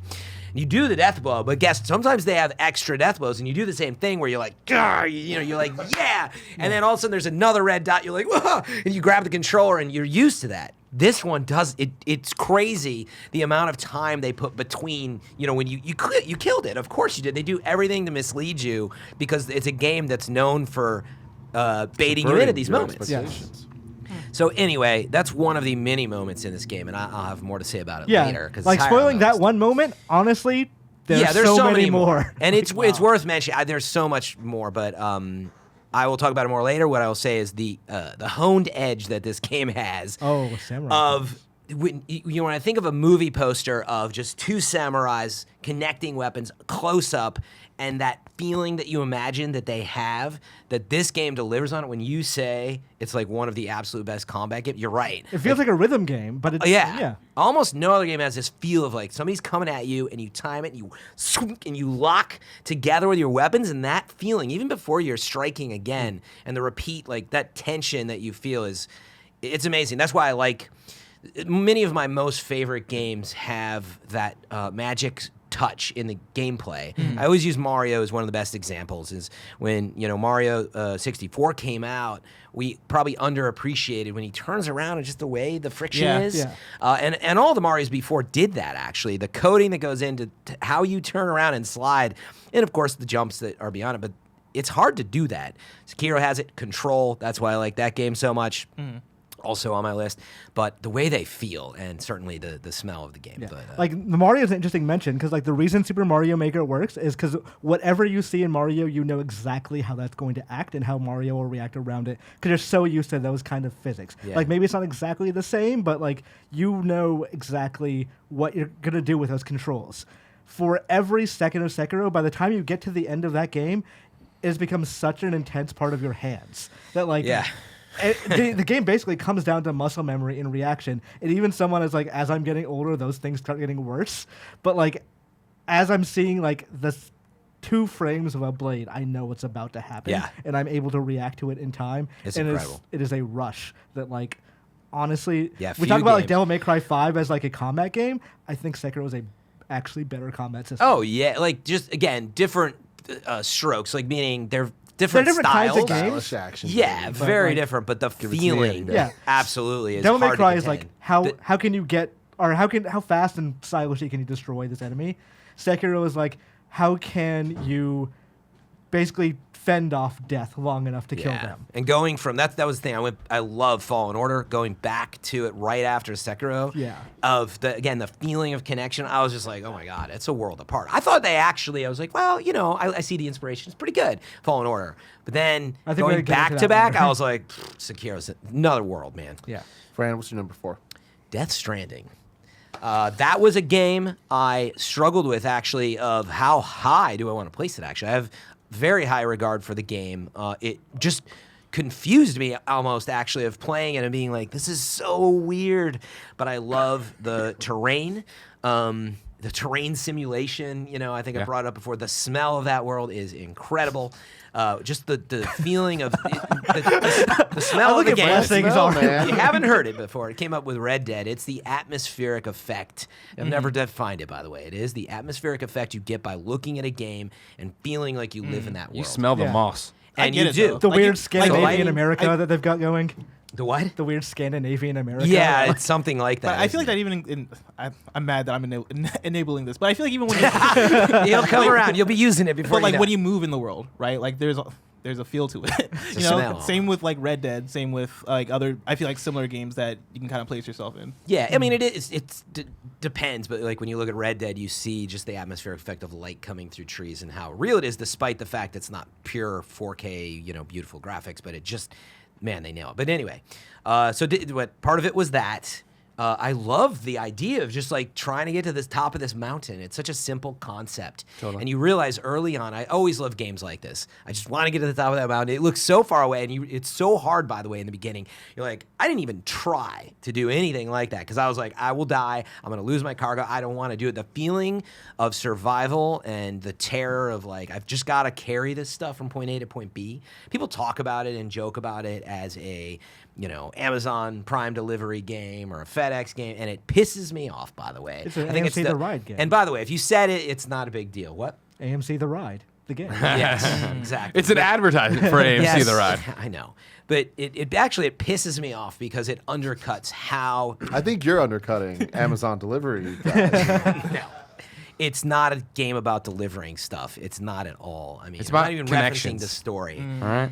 Yeah, but like that's Reconnect America. You do carry stuff from point A to point B, but if we broke Not the games bridges down, we made along the way. Yeah, but anyway, It's on my list, obviously, too. I adore this game. It's a game that is so, I agree, weird and polarizing and everything else. But for me, I always go back to it's so relaxing. It is so zen. Like when I woke up super hungover on New Year's Day, I was with Jen. I'm like, I feel like some Death Stranding right now. Just chill out, mellow That's out, crazy. sit It's there and not- do it. not zen for me. Well, it's because you're not good at games. I'm you know? so anxious playing the game. That's what I like about it. I like fucking. That's what I BTs disliked up. about it. Actually, is like I've never felt like it was zen enough.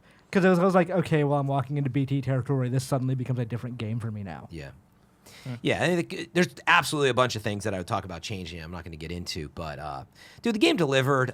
Even just balancing, yeah, exactly. The balancing of your cargo again seems like a simple thing. It's not in terms the of gameplay. how precise they did that. But then ultimately, it is the upgrade system, and you learn where you can get certain upgrades. Get And your that- metal legs. That's what gets interesting is you like, ooh, I want that upgrade. Where did I get that from? And you actually have to traverse back, Yeah. go, and that's a path that you decide to take. You can go through like the whole game and not even use certain upgrades or get certain trucks and Not even start to talk to people. Yeah, and then also, the thing that maybe deserves mentioning above all that's still flying under the radar that I feel like they needed an end game for. I had talked about it before, and I joked with Greg. I'm like, is there gonna be a patch? And he's like, pfft, he almost spit his skipping. coffee out. It's like it's not ever happening for him. Like, come on, they're so close.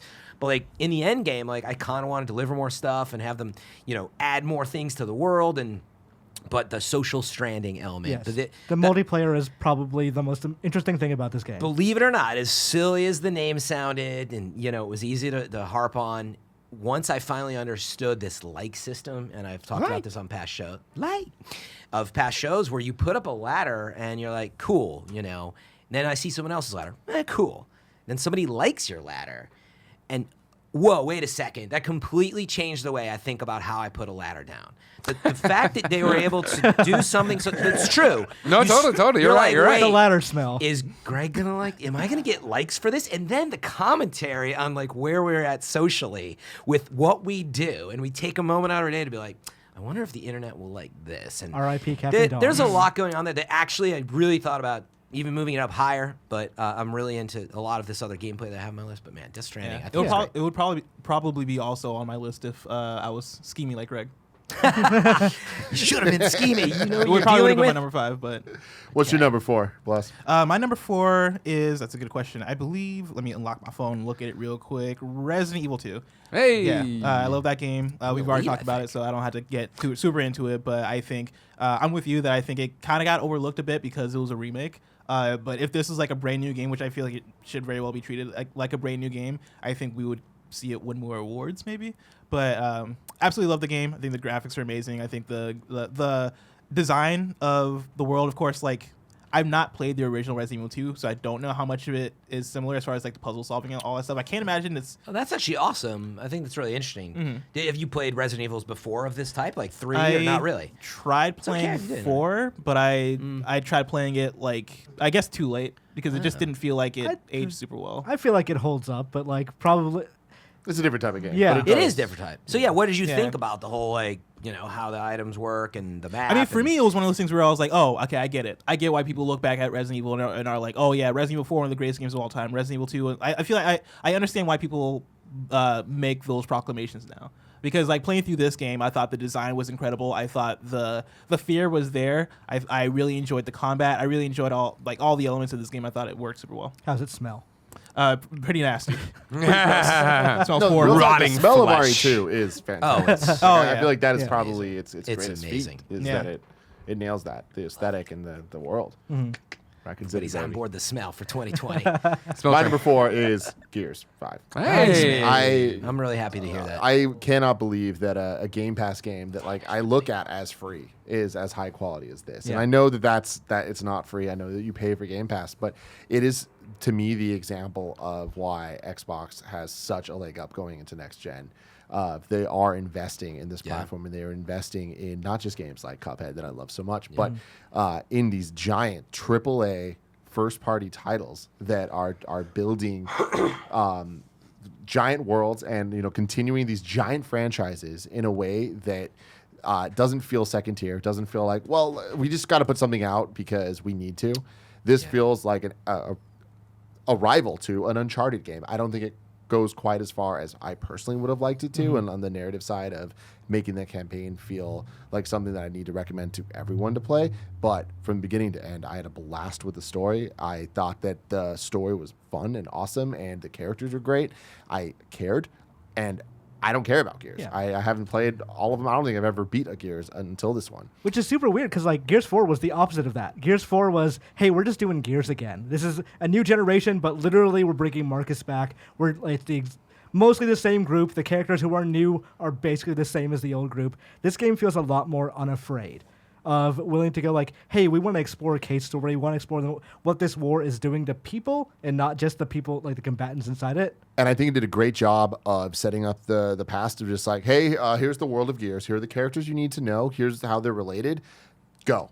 You're playing as this character. We're going to introduce you to some new mechanics, and then we're going to switch you over immediately. And it never feels jarring. It always feels like I get where we're going in the story. Anytime we move to a new location, I understand why it's happening. It doesn't just kind of feel like set piece for set piece sake. Sure. Every like big moment feels earned. And like there was the one moment in the theater that is awesome where I'm like, this is something unique that I've never seen in video games before, where it's like it's an audio visual trip that feels like a hype moment similar to what you're talking about with Control.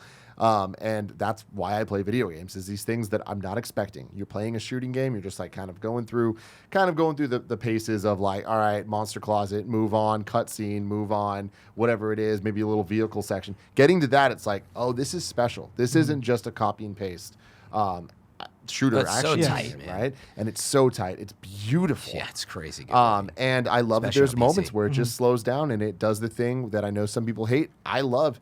Let's not let you move at full pace. You're just going to walk and you're going to be walk with and talk. characters and we're going to talk and we're going to build the world out, but it's not going to last too long. Yeah, they don't and we're overdo it. only going to do this every once in a while to like really like make the next moment that's coming up feel that much more impactful. We're going to walk and talk inside the carcass of this giant snake thing. And like the way that the camera allows you to look up and see the world, you take it in. And I really think that it didn't get enough love this year. Like I feel like it's kind of everyone's just moving forward, and that sucks, especially for it being a Game Pass game. And that's something that I kind of worry about. Is maybe this will work in the opposite way, where it feels disposable because every game feels like, well, there's 10 different things I can watch at once. I don't blame Game Pass for that. I blame the 5 for that. I feel like as you sequelize these games and you start sequelizing a not great, not Gears 4, not a bad game, but I mean not a game that was like a standout, holy shit, Gears is back game. Yeah. It reminds me so much of Killzone, where by the time you got the Shadowfall, it's like, who the fuck cares? Like Yeah. Shadowfall could be the greatest thing on earth, nobody's going to pay attention to it. But this reminds me of something that we talk about a lot, especially in the last couple of months on the entertainment side of things, of the difference between Netflix binge style releases or The Mandalorian, where The Mandalorian, sure, the quality might not have been 10 out of 10 for everybody, but it dominated conversation for 2 months. Yeah. Whereas Witcher. Witcher, Yeah. it's over. It's already over, right? It had its weekend. And I wonder Oh, what that released game- all at once. Yeah. That's what it is. And I wonder what Game Pass is going to do for that for big giant games. Yeah. And if it's That gonna would be have that type interesting of to hit. see things gated a bit more. Is that what you're getting at? No, I'm just saying that I wonder if, I'm excited to see these giant AAA games being available on Game Pass, but I wonder if at some point that's going to... Like the conversation is coming Yeah. and going Yeah. pretty quickly. It does feel like more disposable because of that. Yeah. Yep. Which is like, honestly, I don't think about Gears 5. I enjoyed the game, but I don't think about it that often. And I wonder if had I spent $60 on it, had it just been this Yeah. big event, then would it be different? And maybe it would have. I feel like Outer Worlds lasted little bit longer than Gears, but I still feel like it did have that effect with Outer Worlds for me, where I played Outer Worlds on Game Pass, beat it, enjoyed it fine. I didn't love it as much as I think a lot of other people loved it, but I thought it was cool. Bounced off, and I just didn't think about that game again because I didn't pay money for it. It's not even on my dashboard anymore.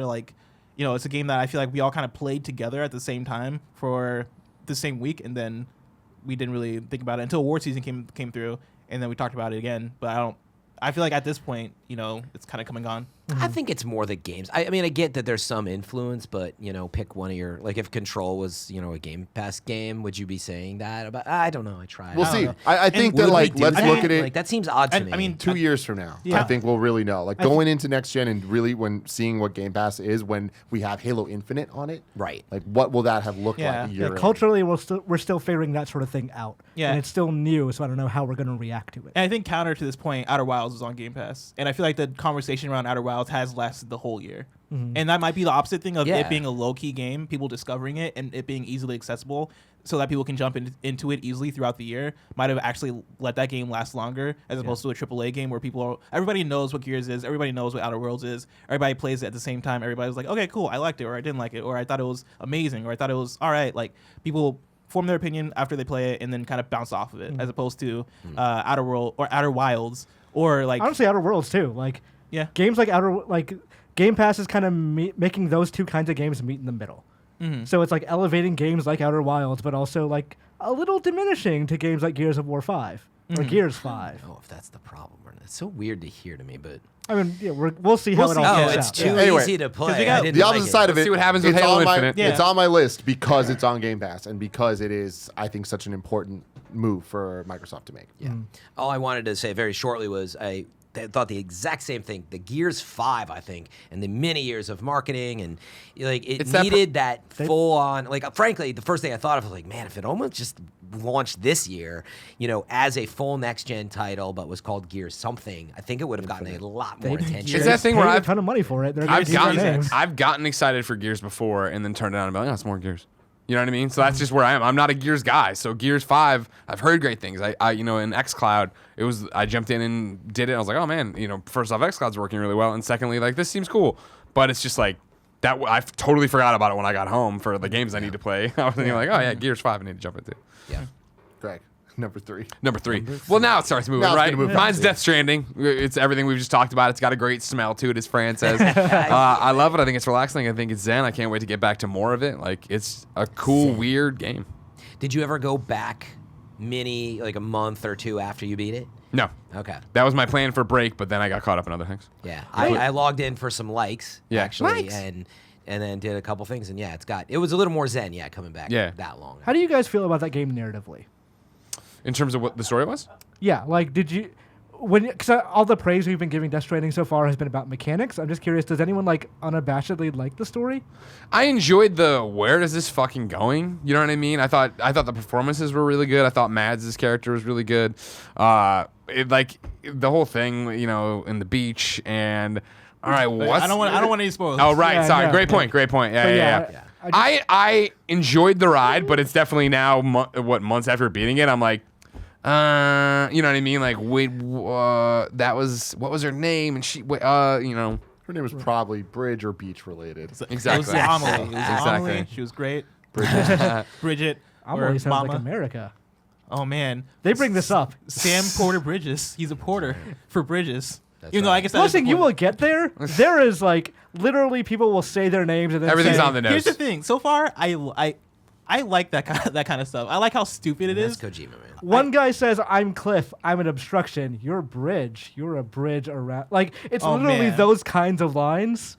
Well, we're not gonna get into it because I don't want to be like Yeah. super negative about Death Stranding. I but, enjoyed the ride yes. as the answer. Okay. For the riding, I enjoyed the ride, and then looking back and thinking about it, I haven't really done that. I think it's like what you're talking about, right? Of like beating a game and then it's like done out of mind. Like Outer Worlds for me was definitely that, right? Of just like done, boom, goon. I didn't enjoy the ride of Outer Worlds overall. I enjoyed the ride of Death Stranding, and when it finished, it was great. But like, yeah, now months later, it is like.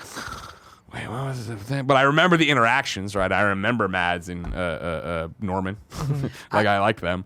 I was worried it wasn't going to make any sense based on all the marketing and just Kojima's history beforehand, but I was surprised at actually how the core of the story is very straightforward. It's very in your Yeah, face. yeah, but I liked that about it because I'm not like when you guys were talking about Control, I was like, dang man, part of it's just the way I play, but part of it when I'm streaming, I'm not taking the time and hearing some of this. I was like, some of these stories are hilarious, and I Yeah. missed out on Yeah. that.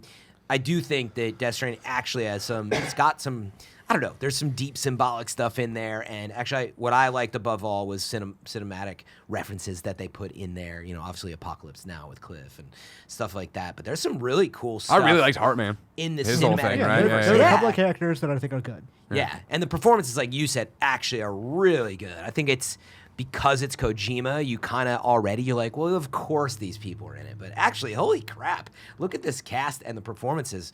But Troy Baker, I enjoyed dude. it. Troy Baker fucking kills it. I mean, I'm only in chapter 5, and so far I'd say I'm very engaged with the story. Like when it's all said and done, and even right now, I don't know if I would say like it's an amazing story by any means, but I find myself Got a ways to more into it than like most video game stories. Like even if I compare it to Control, right? Like the thing that I love about Control is all the stuff around the story, right? Like picking up the collectibles, learning more about the facility, but the actual like plot of Jesse Faden and her brother and like the stuff that's going on with her, I didn't really care about that much. Yeah, In a way where like Death Stranding so far with the main narrative, like I'm into it. I'm curious to see like, okay, who is Higgs? Like, okay, cool. That the stuff they did with Fragile so far in Fragile's chapter, I thought was pretty interesting. Remember, Like, she's fragile, or fragile, but not no, fragile. fragile, which is not Whatever. fragile. That line read is different every single It is. time. I So don't know good. what I think they- I've heard it twice. Eat your floating grubs, girl. But so Troy's far, like, so good in it. so far, I'm very engaged and interested in everything that's going on in a way that I'm not really for a lot of game stories. I like that comparison because Control does so much with the world in the books and things around, and certainly there's conversation, but like a lot of it's in the paper, you know. Whereas Death Stranding is super in your face with a ton of cutscene time, which.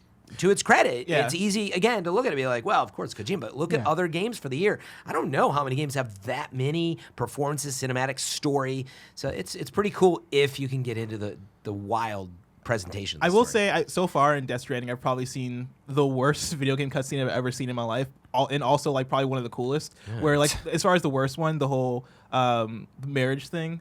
I don't know if you guys got to this one. Sure. Where it's Yeah. like, Oh, yeah. you carry the girl back to the dude. Oh, and- Yeah, It looks like yeah. they're not even in the same room. Like Well, the way they act at each other, it seems like you're yeah, like, the way they actually, Yeah. Oh man, the acting is so horrible. that was just a side It's story. some of the it was a but side it's like thing. it's a but- main thing you have to do. Yeah, Like, it's part of the main. Actually, that is true. It's not quest. just a side you Yeah, have as to much go as it through. is a side thing, but it was terrible. But that it is said, it goes places too. Like that, you're not done oh with dude, that. No. I just got a follow up message about it, and I'm So just that- like, all right. So that's one of those things about Death Stranding's writing is that all of those emails have the same voice. They all have the same writing voice. I'm like, I'm not That's the a good point. good writer or anything, but like when I read that, I'm like, why is this all written by the same person? Then they're all using like emojis. Yeah, like imagine if you Well, watched it's part of the social. It is. Yeah. It is part of if the. you part watched of the Little thing, yeah. Women, every single one of the daughters sounded the same. Like that's what Death Stranding's email is going to come off like. What's your number 3? My number 3, speaking of great narratives, is Life is Strange 2. Yay. I think Greg and I have talked about this. We sat down with Don't Nod a couple of weeks ago about it, but like everyone ignored that game because the first episode released in September 2018. The last episode released in December, this past December. So they had over a year of releasing episodes and long delays, so nobody really paid that much attention.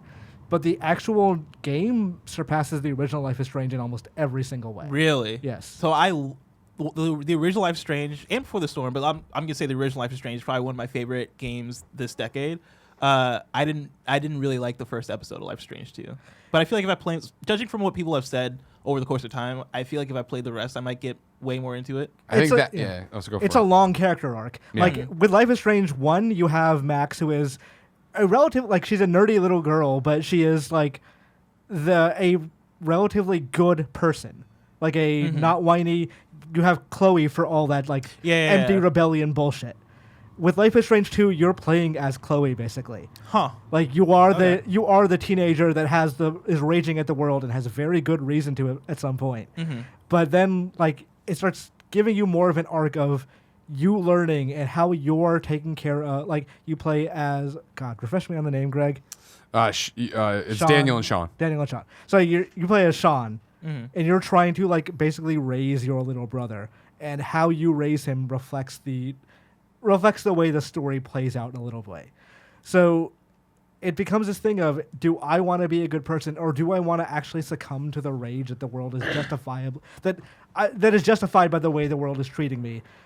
And like it sets it up and it gets a surprisingly like not subtle, but surprisingly well-formed background of, hey, this is Trump's America right now. Mm-hmm. What are two Hispanic children like going from Seattle to Mexico going to face along the way? And a lot of it like is subtle of, okay, well, they see white grandparents, so people get a little suspicious when they see that. Mm-hmm. They see like these white people with like Hispanic kids with them. It's like, are they taking advantage of them somehow? Are the kids like more thuggy than like they would otherwise be? So it's that kind of thing, and I don't want to go into spoilers for this either, but the game goes really dramatic in fantastic places. And then because there's such a long gap between episodes, when you start the next episode, it's like, oh, a lot of things have happened in the meantime. Oh, so each episode there's been time. Like There's time been has a real passed. time gap of usually a couple of months. Interesting. So Okay. They're growing as you play. yeah. Huh. So like that game does take place over like a year and a half. And as you go through it, like, okay, I'm discovering what happened in the meantime, and people I like really liked have disappeared from the story, and they're living their own lives, and I have to move on knowing what they did for me and to me. And Life is Strange 2 managed to encapsulate that a lot better than Life is Strange 1 did. And it after the first episode, it mostly avoids that thing that Life is Strange 1 had the problem with of they could not write teenagers very well in that first game. And it was really awkward writing for a lot of like the tasty You don't think teenagers plasma. use the word hella all the time? They No. do, guys. Come on. They only do in certain parts of California in the 90s. I was gonna say, in like they got so much shit for that they went and retconned it in Before the Storm. Yes. Like, here's where she learned hella. Everybody, shut up. But like they do a good job of actually writing these characters. Daniel sounds like a kid. Like there's you played the first episode, right? Yeah, yeah. There are parts where he's just constantly talking about Minecraft to the point where it's annoying. But that's what a kid that age would do. Is he would see everything through that Minecraft lens, and then Sean talks is like Sean's game reference is The Last of Us. Because that's what he plays. That's what, that's the kind of game he would do.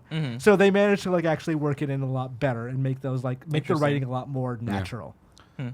I like the Seth Rogen character in episode 1. Not really Seth Rogen. Yeah, the writer at the end. Yeah, I thought he was my favorite part of the episode. Yeah, I adore Life is Strange too. And I think it does such a great job of putting you in somebody else's shoes. Like to be at the end, literally where I didn't have in Life is Strange 1 of you get the choice, and I'm like, well, I would do this, but I'm like, I literally was like, well, dude, I'm like, oh wait.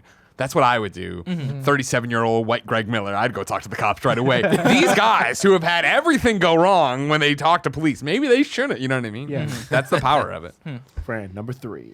Number 3 was, I want to make sure I got it right. I know what it is, but prone to mistakes. know what it is. It was Control. Hey. I know that's already been talked about a lot. But again, just to reinforce what I said, the feeling what surprised me so much was the physics, the gameplay element of like, holy crap.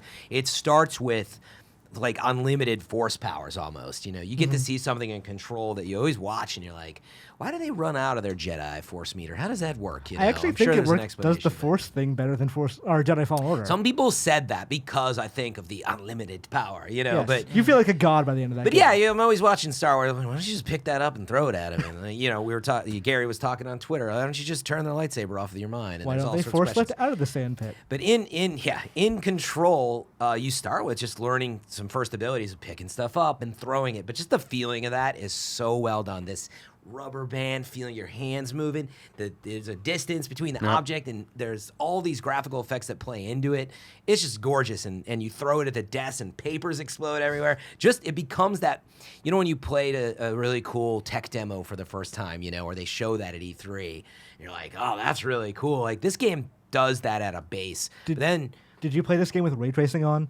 Yes, I did. Yeah, Holy I played on shit, PC. the difference that makes. Yeah, you know what's funny? Like on PC, I think it already looks good. I didn't notice huge differences at certain moments. So I went back and I tried a console version and like Oh yeah, there- the consoles just not different even in the first place. performance aside, like just certain things of in Control on the PC with ray tracing on, like you're looking at a framed picture of Jesse as a director, and you can see movement behind you in the Right, reflection. you see like actual those object kind of things. It reflection. makes it feel like a real world Yeah. thing. But surprisingly, even without ray tracing, they put a lot of that in on object maps and other things, I think.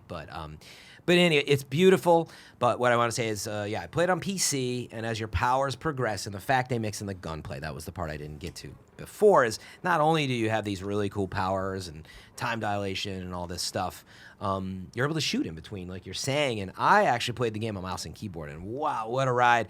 Loved being able to precisely aim, and on top of it, the game's got mods in it that you can grind for up to tier 5, and like scratching all the right places when Making it it a comes to Fran. Fran-ass game. So it's such a beautiful game, but I went in, I had these awesome powers, and you just appreciate it all. But then to be able to strategize how I play with my mod loadout on top of it, you didn't have to.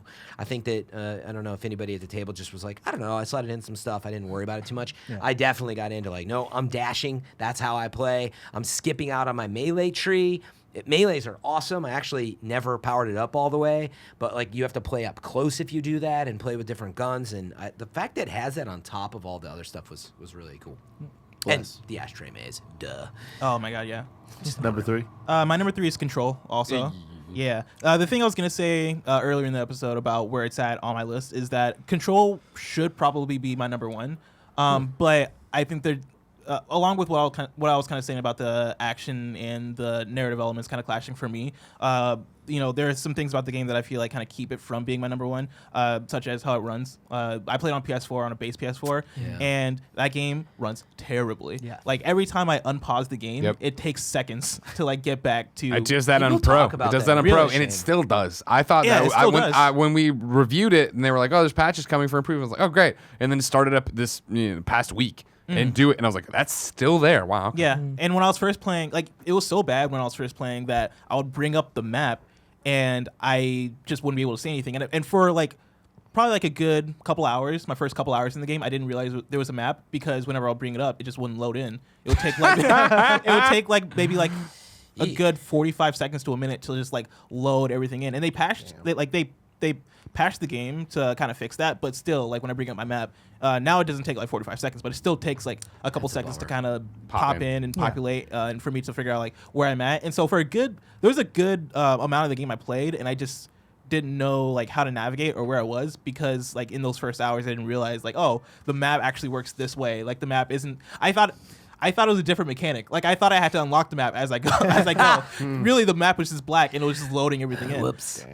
So that was frustrating. The pause screen thing of unpausing, that was frustrating. And when a lot of things would happen at the same time during like Slow combat, down. it gets slowed down. But still, number 3 though. Yeah, still number 3. Hey, man, because great game. for Me me. needed to go through all that Yeah. and still be like I think- right there in that meaty part of the top 5. I think creatively, Control is game of the year. Like I think as far as like what it's doing. creative vision, you mean? The creative vision, I think it has the art style of the year, right? Like I think right. as far as all the visual elements, like the bodies floating in the air, the hiss sounds, the design of like the enemies, and like I don't know what they're called, like the silver ball thing that you just have to like shoot, and that would I forget how that Warps affects enemies, around. but The I think that anomalies. warps around. Until you finally Yeah. Oh, yeah. Like, it was a pain. all that sometimes. stuff I thought was super cool. Fridge duty, like there's so much in that game creatively that I think works so well, and that I want to see more games do, because I think that's the thing that's special about video games, right? Is that you could tell a story through environment. You can tell a story by just like walking around this facility, looking around, and kind of seeing what's happening, right? Reading what's happening, looking and kind of figuring things out. Like that's the thing that only video games can do, and I think Control does that better than I've seen a lot of video games do that. Like Control is super well put together as far as that, and as far as like the combat and action, all that stuff, I think is super fun. But it gets bogged down by how badly it ran for me On console. on console Dang. on my base PS4, which also it seems not to run well on PS4 Pro either. And like I think some of the story elements there, as far as the main story, didn't grab me. I didn't fall in love with that main story. And the way the action and narrative kind of interact don't necessarily do it for me. But even with all that being the case, still number 3 for me, because I think all the things they do right, I think are things that are innovative. Like I think there are things that like other developers should be looking at and figuring out like, okay, how do we convey a world this cool, right? And so I love Yeah. the way the board talks to you, like says one thing and then like the Oh, other yeah. kind of thing. Wait, like my favorite one was kill like it was supposed to be kill all these enemies. And it says like kill/video game these enemies. Yeah. That's cool. Yeah, I also want to point out one reason it actually was higher on my list than all these other honorable mentions and some other games is also because of what has already come out. You know, there was a little bit of an end game mode that you can play, but the fact I know there's DLC coming, even though I know I'm not judging it based on that, but meaning knowing it's a growing world still, the fact that it had some end game was really important to me. Like I said with Death Stranding, just as far as I know, there won't be anything else. So. There was Christmas hats. Was there really? Santa hats on everybody. Yeah. And you got to log in for your Sorry, birthday. really too. goddamn good. I had no idea. Tim, what's your number? My number three? 3 is Devil May Cry 5. Oh. DMC 5 straight up rocks, man. I've always loved the Devil May Cry franchise, even in its lows, even with the 2. You know what I mean? Loved Demon it less. helicopters. But coming off of 4, there were so many elements of the game that I loved, and specifically the character of Nero. I really enjoyed him, and I didn't like the backtracking that that game had. Going into DMC, the reboot, whatever it was, elements of the gameplay were great. I didn't like the overall vibe of that game, though. Yeah. DMC 5 to me is a game that I can't believe actually exists. I can't believe that this game is the sequel to the original Devil May Cry games, taking all of the elements that I love so much and putting them together in a game that feels well-paced. I never thought we'd get another DMC that felt well-paced again. When you play as Nero in the beginning, you feel how you're supposed to. Having the Devil Bringer arm and all that stuff, it's so tight where every single action you're making, you're responsible for, and it feels cool. This game makes you feel cool. Like, that is the goal of the game, and it totally succeeds. Introducing the character of V, so wildly different than anybody we've seen in Devil May Cry before, but still having to be fun and making the gameplay different, but it always just broke up what you were doing just enough and for just long enough to make you want to go back to what you were doing, but by the time you're doing the next thing, you want to go back to that. And like that to me is the gameplay loop that I love from these type of games. And it all builds up to you playing as Dante. And when you get Dante back and are able to use all the different gameplay styles and switch on the fly, you feel like a fucking badass. And when you're a fucking badass that can switch between slash you with the sword, jump back, shoot you with the guns, slash onto a motorcycle, pull the motorcycle in half, and use the motorcycle as like Boxing gauntlets. gloves, yeah. Dude. Hype. Fuck yeah. And like that to me is like 60% through the game. After that 60%, it just ramps up of like, cool, now that all these pieces are on the board, let's just go fucking crazy. Let's go all anime. And when you build towards those final moments we were talking about earlier, it's just pure Devil May Cry fan service. It's like, what do we want to see with characters, whatever, spoilers, you guys can figure it out. And they totally fucking delivered to a point where the way this game ends, I'm just like, we can never get another Devil May Cry, and I'm going to be happy just knowing where this one ended. But if we get another one, let's fucking go, baby. We're going good places. It's super weird there was not DLC for that game. Like, it seems right for it. There are, as we've alluded to, characters that seem like they have entire movesets that should be playable and just aren't. Like, Busy working. I on kind the of love next- it, man. I kind of love I it. will say, like, one of the things I loved about V is that his entire moveset just really obscure Devil May Cry 1 references. Yeah. Because, like, all those enemies are, like, his all familiars are enemies in Devil May Cry 1. So, like, there's a move where V stands on top of the, like, pin needle thing that comes out of the Panther. That is a very obscure thing where if you jumped on top of that as Dante in one frame and then use the sword, it is a one-hit kill. That's hilarious. Did not So know like that. that's like just a move for V now. So it's the entire game is just a huge love letter to Devil May Cry, the series. And that's it, man. I feel like it has the gameplay stylings of 3, but then it has kind of like V is the gothic kind of representation of Devil May Cry 1 that we haven't really seen since then.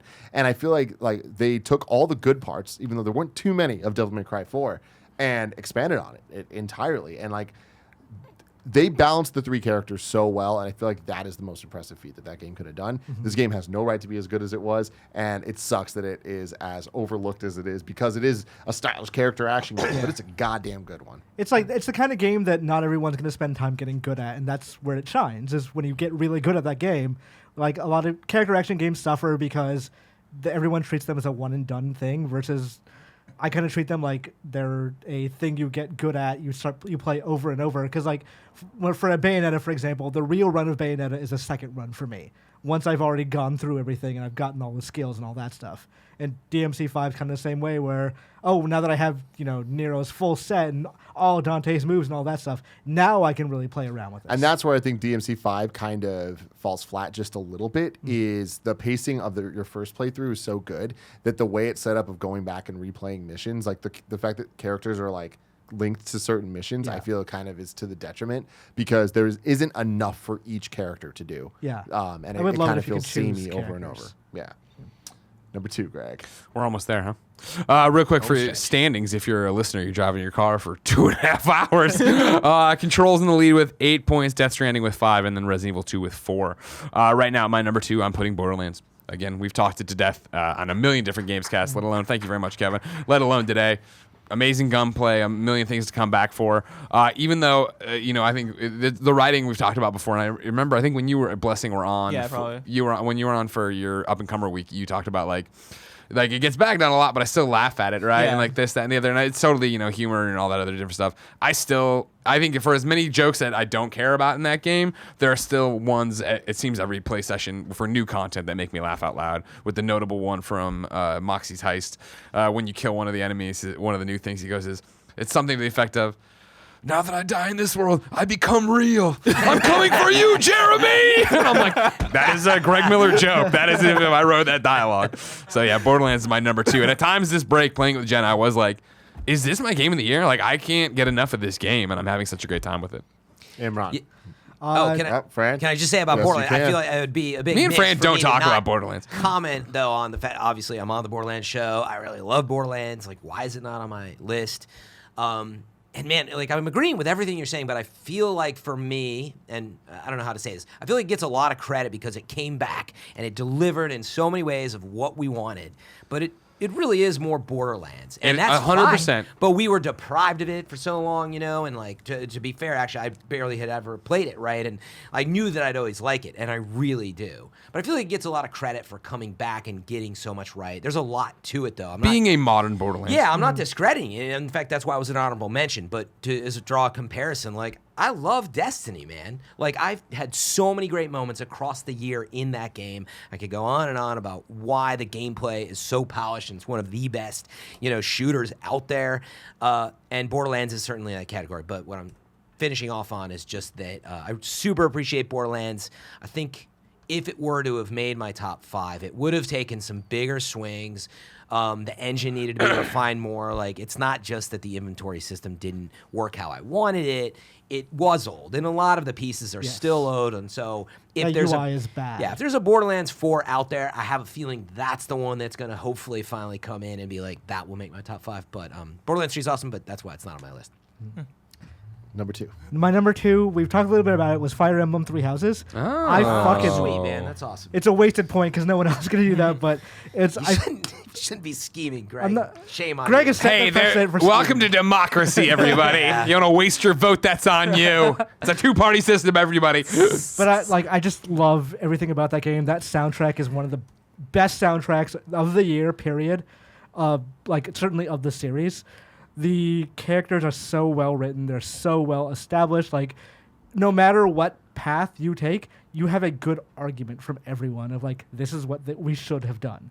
Like, I don't want to spoil it of, like, where everyone goes, but, like, everyone makes a good point of, this is why we've been oppressed and we want to fix this. This is the ideal kingdom. And, like, I was Golden Deer, and, like, the people I went with were, like, wanted a just kingdom that was free of ethnic cleansing, but like free of racism, essentially, that like no one's prejudging each other. So they want to reform the world in that kind of way. It's like, yeah, I'm down with that. I like that idea quite a bit. The actual like beat to beat moment of that game, it's a little too easy, but at the same time, I think Really? they want to make a Fire Emblem game that appeals to everyone, and I understand that. I think if I had to do it again, I would have started it on hard versus normal, and I would have kept permadeath. Like, I kept permadeath on anyway, but like I think hard permadeath was the right cycle for me, and I didn't start that way. And you can't change it, which is an issue. But the most fun I think I had in that game was walking around the monastery and just talking to people, and like everyone has their own story, everyone has their own like personality. The front gate guard is like surprisingly an NPC I want to protect because he's just so happy and like he has a life that he wants to live, and I have a vested interest in protecting all of my students and protecting everyone in that monastery by the end of the game. The monastery stuff was kind of what got in my way of immediately hooking me, where I was like, I'm off to the races. Like, I want to get into this. And I think a lot of that just comes down to me wanting Fire Emblem to be a specific thing. Yeah. And just being like, I love the supports. I love the character conversations of in between missions, getting to know everybody, getting to know their backstory. I didn't really like the having to walk around to find people to talk to it. In my head, I'm like, I miss just looking through a menu and going down, next, down, next, down, next. Yeah. But I feel like I'm definitely not giving it a fair shake because it was better than it was in the 3DS one, the Echoes that they put out, because I did not like the 3D dungeons that they added in that at all. Right. But the little bit I played of a couple hours, like 4 or 5 hours of 3 houses, walking around the monastery, it's like, this seems like it's a step in the right direction, but I feel like it's a similar thing to what Fran's talking about. Like the next one on Switch, I think could be something really special for me. So that problem gets worse as the game goes on because you just have less to do in the monastery. So by some point, I'm just wasting time at this point. Walking. Like I have 15 turns or whatever to waste right now, so I'm just gonna spend it cooking. Like I guess that is they didn't really balance that idea well, but the parts of the monastery that feel like home were the parts I appreciated most, because like I ended up really liking Flane as a character because there's a fishing contest and she really wants to fish, and that's hilarious to me. Of like, just get Flane a fish, that's your main mission. Like, cool. Like now I want to explore this character Chief. more. Yeah. Like it's those kind of things of as I'm learning more about the characters that makes the ending stick better. That with that game combined with permadeath. Of I can't lose anyone because they matter to me. They matter to me, yeah. Yeah. Fire Emblem, man. And I remember being so addicted to that game that I was moving when that game came out, and I literally just stopped packing to play it for several hours. And like when I lost my job and I was like depressed, that was the kind of game that game kind of like took me out of it, because I found expressing myself in those characters to be a cathartic experience for me. So as like we ended close to our journey, I was projecting a little bit, and it was a thing that I think wrapped up in such a good way to the point where I didn't really feel like I wanted to go back through the other houses quite yet. Because the journey I had, that was your journey. Yes. Yeah. That's always the sign of a good game like that, where it's like that's what it is. That's what defines it for you. Franimal. Number 2, Sekiro. Yeah, so that was a game that, I already talked a lot about. I'll have some more to add to it, but earlier in the year I started playing. I definitely liked it. Again, this is an example. People come into my chat and they're like, dude, like, why didn't you finish this? And you should play this game. And I'm like, I want to do all that, but I'm in the middle of all this other stuff. I'm busy. Like, I actually like a lot of different types of games. Like, that's why Fire Emblem was my biggest regret. I think I noted it before for honorable mentions. Like, if I played it, I know I would love it. I heard it's very long if you really get into it, right? Yeah. I think I finished it that's about the reaction. about 70 hours was Yeah. my first playthrough. And Sekiro's very long. But anyway, so it just rocketed up to number 2 once, one of the best games of the year for me, because once I spent the time with it, what happened was, you start and you get that intense, this game is hard. I've heard that about their games. It's super hard.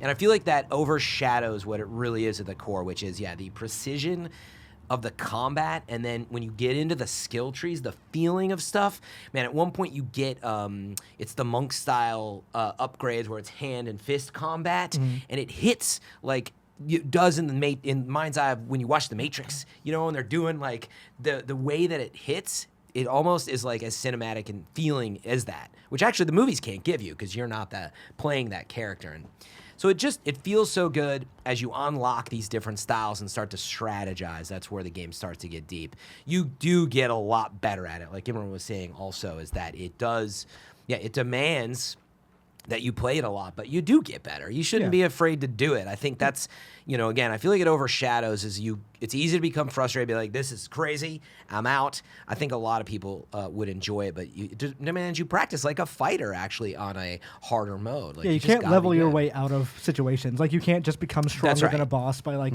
grinding souls for a while.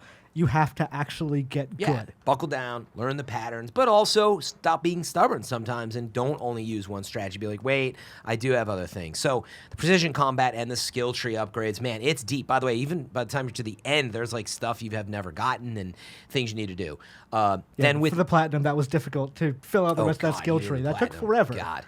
And then within that, just the boss fights, man. They are grandiose. Like, just saying that there's an ape boss doesn't even do justice what we're talking about here. Yes. Like I said, at one point, its head got lopped off and it's spewing blood at moments that actually causes a effect on you called terror. Your terror meter's going up because if you get too close to the blood spewing out of his neck and the roar, by the way, and it's just The roar of his neck, his gaping neck He's hole. literally, he gets pissed. Yes, He's like, literally, yes. Awesome. He's screaming Awesome. with no, it's his throat. He's, I guess, screaming with no head and spewing blood out, and you get terrorized if you get too close. There's an antidote for that, pacifying agent or what. It's crazy.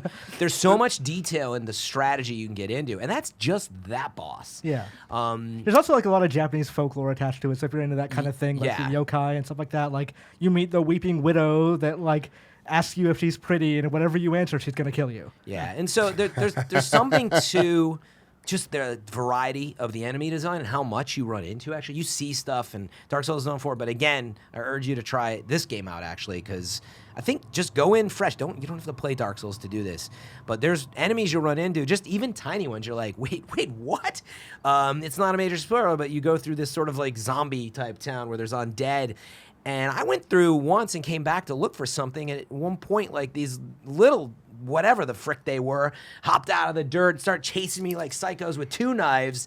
And I didn't know what to do because they're going crazy versus the way I've run into other enemies, which is normally a little more tactical.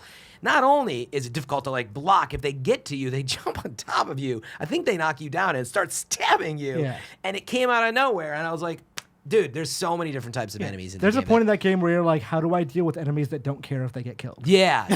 and it just delivers again on the feeling. It's not like other games where an enemy comes at you and hurts you. The feeling that they nail is just amazing. And then certainly just cinematically, they have these shots that are, inspired from Japanese film and certainly just film in general.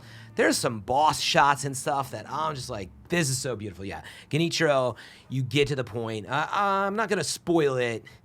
Yeah, I won't spoil it, but there's a point where there's like a storm behind the boss, and it's this perfectly centered shot. And by the way, maybe this illustrates it too. It's a square boss arena.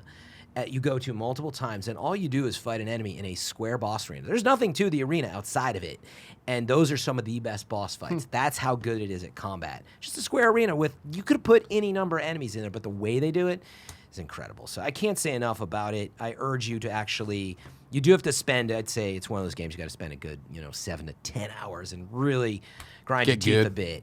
Yeah, but you can do it, Okay. and it becomes amazing. So that's Fran's number 2.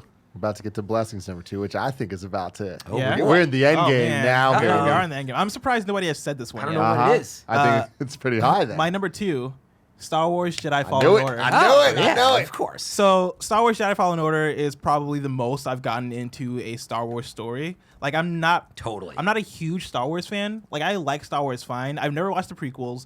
I've watched the original trilogy and I like it fine. I've watched the prequel trilogy and I actually really like the prequel trilogy. So, wait, you've never seen the sequels then? Or Which- I've seen. I mean the sequel trilogy. I've seen the sequel trilogy and I really like the sequel So trilogy. you've never seen the You've prequels? seen I've never Force seen- You've never Awakens seen 1 and through all 3. that. I've never PT, seen OT, and ST. Yeah, I've never seen 1 through 3. the ones that everybody hates. I've never seen those ones. Which ones that everybody hates? You're right. You know, I'm really curious because that sounds like it would make Fallen Order really confusing. Do you Oh, know- wait, so just- I know what happens. Though. Okay. Like I know the big thing that happens. I know Order 1886. Already a Dawn game. Execute Order 1866. We're all vampires and we're all werewolves. The dead speak. But yeah, I understand like kind of I know get the the Star Wars references. stories. Yeah, I understand the Okay. references. I understand Darth Vader and how he was Anakin and how apparently he killed children at the end of the 3rd movie. Hell yeah. It's fine. Somebody is that, had is to. that what happened? Yeah. I've seen memes of it. Yeah. Okay. That is He fun. kills Jedi because Yeah. they're wiping out the Jedi. Younglings. and he doesn't have the high ground. He doesn't have the high Yeah, ground. okay. Correct. He needed Get to the game. But Jedi Fallen Order, I got really into the story. I like how they play around with the idea of Jedi and the good side and the bad side and how those things kind of interact, because I've been a person that's kind of complained about Star Wars for a while because Welcome to the internet. yeah, but like not even like. See, I'm not even mad about the movies or anything. I just don't understand what a Jedi is, which would probably So do the people who make that movie. Like, Okay. they don't understand Like, what a I'm Jedi like, is either. I'm like, what is the Jedi? What is the Force? Can only Jedi use the Force? No, everybody can use the Force. All right, what Has is to a do with your Jedi? no, blood now you type. have to be related. We're not Okay. gonna It's get a thing into now. it. And like I Blood type. I learned very recently that Force isn't magic because there's magic in the game, and that's not Force. Apparently, That's true. Force is like a energy that people tap in. It's what holds the world Well, together. it might be apparently. Force. It's not clear. It's okay. Star Wars, I feel like as far as like what things are, Mystical. it's very mystical. I never really got into it because I could never really wrap my mind around it. But Jedi Fallen Order, I feel like established it enough for me to understand it and kind of get interested in what's going on in the story. It does a better job of poking and prodding the mythology of Star Wars than like the actual main series does. Yes, and like they ask questions like, there's a MacGuffin in Jedi Fallen Order. Like there's a MacGuffin in every Star Wars movie, except for I don't know if there's a MacGuffin in the prequels aside from having the high ground. His name is Jar Jar Binks. Oh God. Watto. But Hey, there's how dare you. there's a whole conversation around the MacGuffin and like what the right thing to do with the MacGuffin is, all the stuff that I Yes. was like, this is really interesting, and I'm liking like the different sides here that are being presented, and they're swaying me on what's going on in the story. I got really interested in it. I think the gameplay is super fun. Like it has the similar control thing of it doesn't Performance. run well, performance. Yeah. I thought for me it performed better Fine on than. PC? Performed Fuck better off, than Control performed for me, Yeah. but I still did like get glitches. I still had like the thing in this game was coming up to enemies and the enemies not realizing I'm there. Yeah, and they're the just AI like did crap out occasionally. yeah, I found lots of T-posing stormtroopers pretty much Really? everywhere. yeah, The game was released too early. It was like it's 6 months too early. Yeah. It should have been a March game. and Yeah. You were on what platform? Okay. Interesting. And by the way, I'm It's not- all varying when I stuff. say Yeah. that- It was slow to load, and But- every time I like died Okay. from combat, it was very slow. Yeah, the That loads was- were slow. other- Yeah. That was was the fine thing for that me. like annoyed me the most. Is like Yeah. one never asked me to respawn. Like just respawn. Yeah. Do you want to respawn? Falling off. Yeah. Do you get that our names Yeah. respawn? We made it. We're It's like, respawn. just put the word Respawn there X. if you want to put the word there, but just like let me, because like I will do the thing of I died, I'm gonna put the controller down for a second, like oh wait I didn't hit the A button, so Yeah. now I gotta wait another 30 seconds for it to load.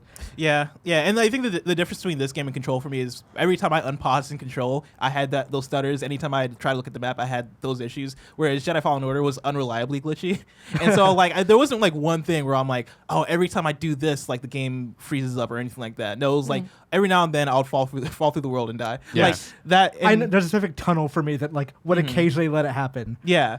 And it's one of those things where it's like, okay, like, it's not happening all the time. So it was much more forgivable for me than Control, where it just happened Yeah. over and over and over again.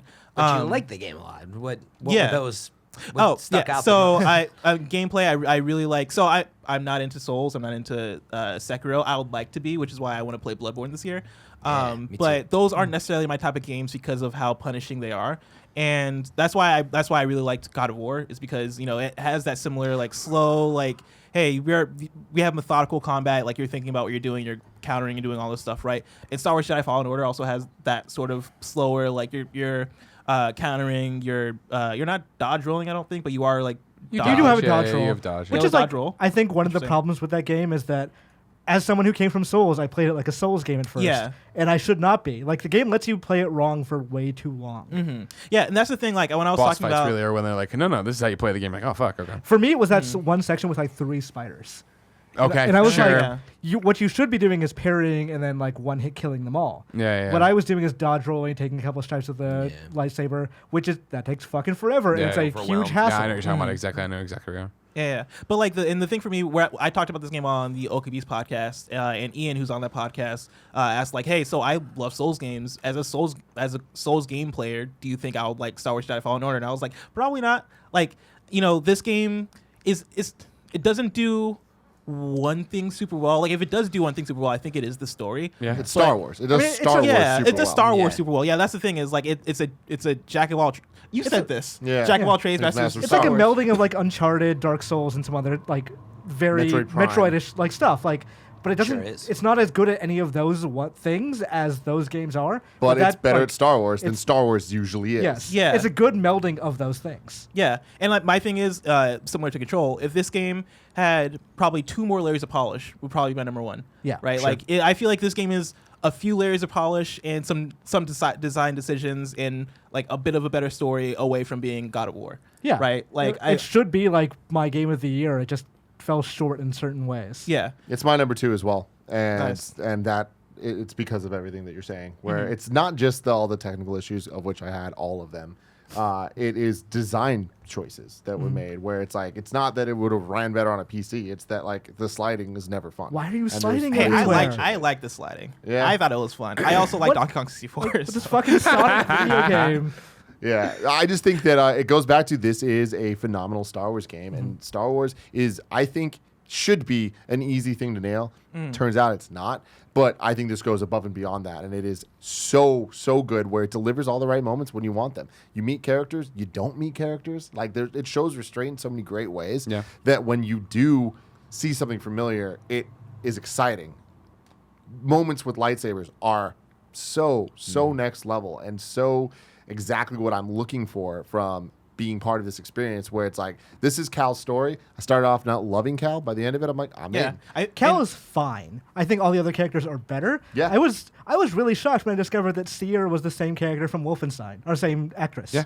And I was like, Deb those Wilson. are massively different shoot. characters. I didn't realize that. Call That's of Duty cool. as well, right? That's Yeah. the other one she's Mad in. Yeah. TV as Mad well. TV, of course. Yeah. Interesting. lest we forget. But I'm kind of with you where like for the first half of the game, I didn't really like Cal. I thought he was super bland and super boring. But I think his backstory does so much to fill in that character and actually make him interesting. Yeah. And so like that all the characters in the game, Seer I loved. There's a character you meet on Dathomir I love. There's BD1, yeah. Yep. And there's BD1 's so Greasy cool. Money Baby, who's also Greasy awesome. money, Man. baby. Dude, all the characters are super dope and like great enough to where I am like looking forward to what the next Star Wars Jedi game is going to be. This is the game this year that I'm like, I want DLC. I Yeah. hope Yeah. there's DLC and I want it now. Like, I don't care what it is, I'm in. There was a weird moment, which I'm not sure was like them not finishing that part, The or song? like, no, I was Oh. specifically the song was also weird, but Yeah. it does like. I love the song. It does establish what they want Salt. to He establish. said I said salt. Oh, Yeah, Where where Grease he's is salting Greasy's forever. salting his food Oh. for a whole cutscene, and it's No. like, did they forget to like? I thought let him-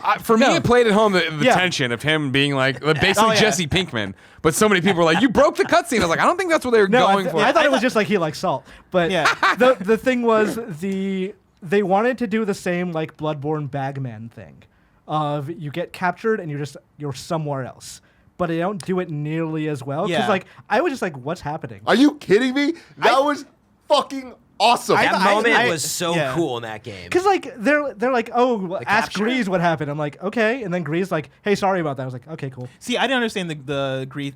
Grease. I just know him as Greasy Money. Greasy Baby. Money. Yeah, but that They're both confused Grease. me too because when you get captured and somebody references Grease, and then like Yeah. like on the announcement or whatever. Yeah. And I never understood what the connection was. And Yeah, so I was I just think like, He supposedly did some shady shit. yeah, I missed. That's all you need to know, I totally man. missed that. I love that. Like that to Yeah. me is Star Wars lore shit where it's just like, oh man, he has a past. He's being a good guy now. He clearly did some bad shit. What was the bad shit? We don't need to fucking Yeah, it's know like that. Poe, man. But Yeah. then Yeah, they man. Poe Dameron. also did say that explicitly. You know, But yeah, I love that moment of getting captured. Though when I talked to another friend who had played, I forget what Dark Souls or Bloodborne it was, where that moment happens. in one of those- Bloodborne. Was it Bloodborne? He was like, "Oh yeah, No they did it spoilers. better in Bloodborne." I was like, "Okay, fair." yeah, I think they were just trying to go for that, and I don't think it worked quite as well. Man, God, I dude, love like, that there- moment. There are things that I want to say about Yeah, that moment I that I don't think even will wanna spoil it spoil because it. it's Yeah. Exactly. so I thought- Oh great. shit! I still gotta put up our spoiler cast. Yeah, it was Oh, just yeah. a cool like. do that. I always, it's funny because I kept telling people in the middle of the game something happens that I love, and some people actually did get there. They're like, I missed it, you know, and then. For some people, they didn't appreciate it the same way. I think the people who do like love it, and I'm in that category. Like that. For me, it was moment just so confusing. I was like, okay. cool. I didn't this care is- of the why. It felt that like, much it felt even. incomplete to me.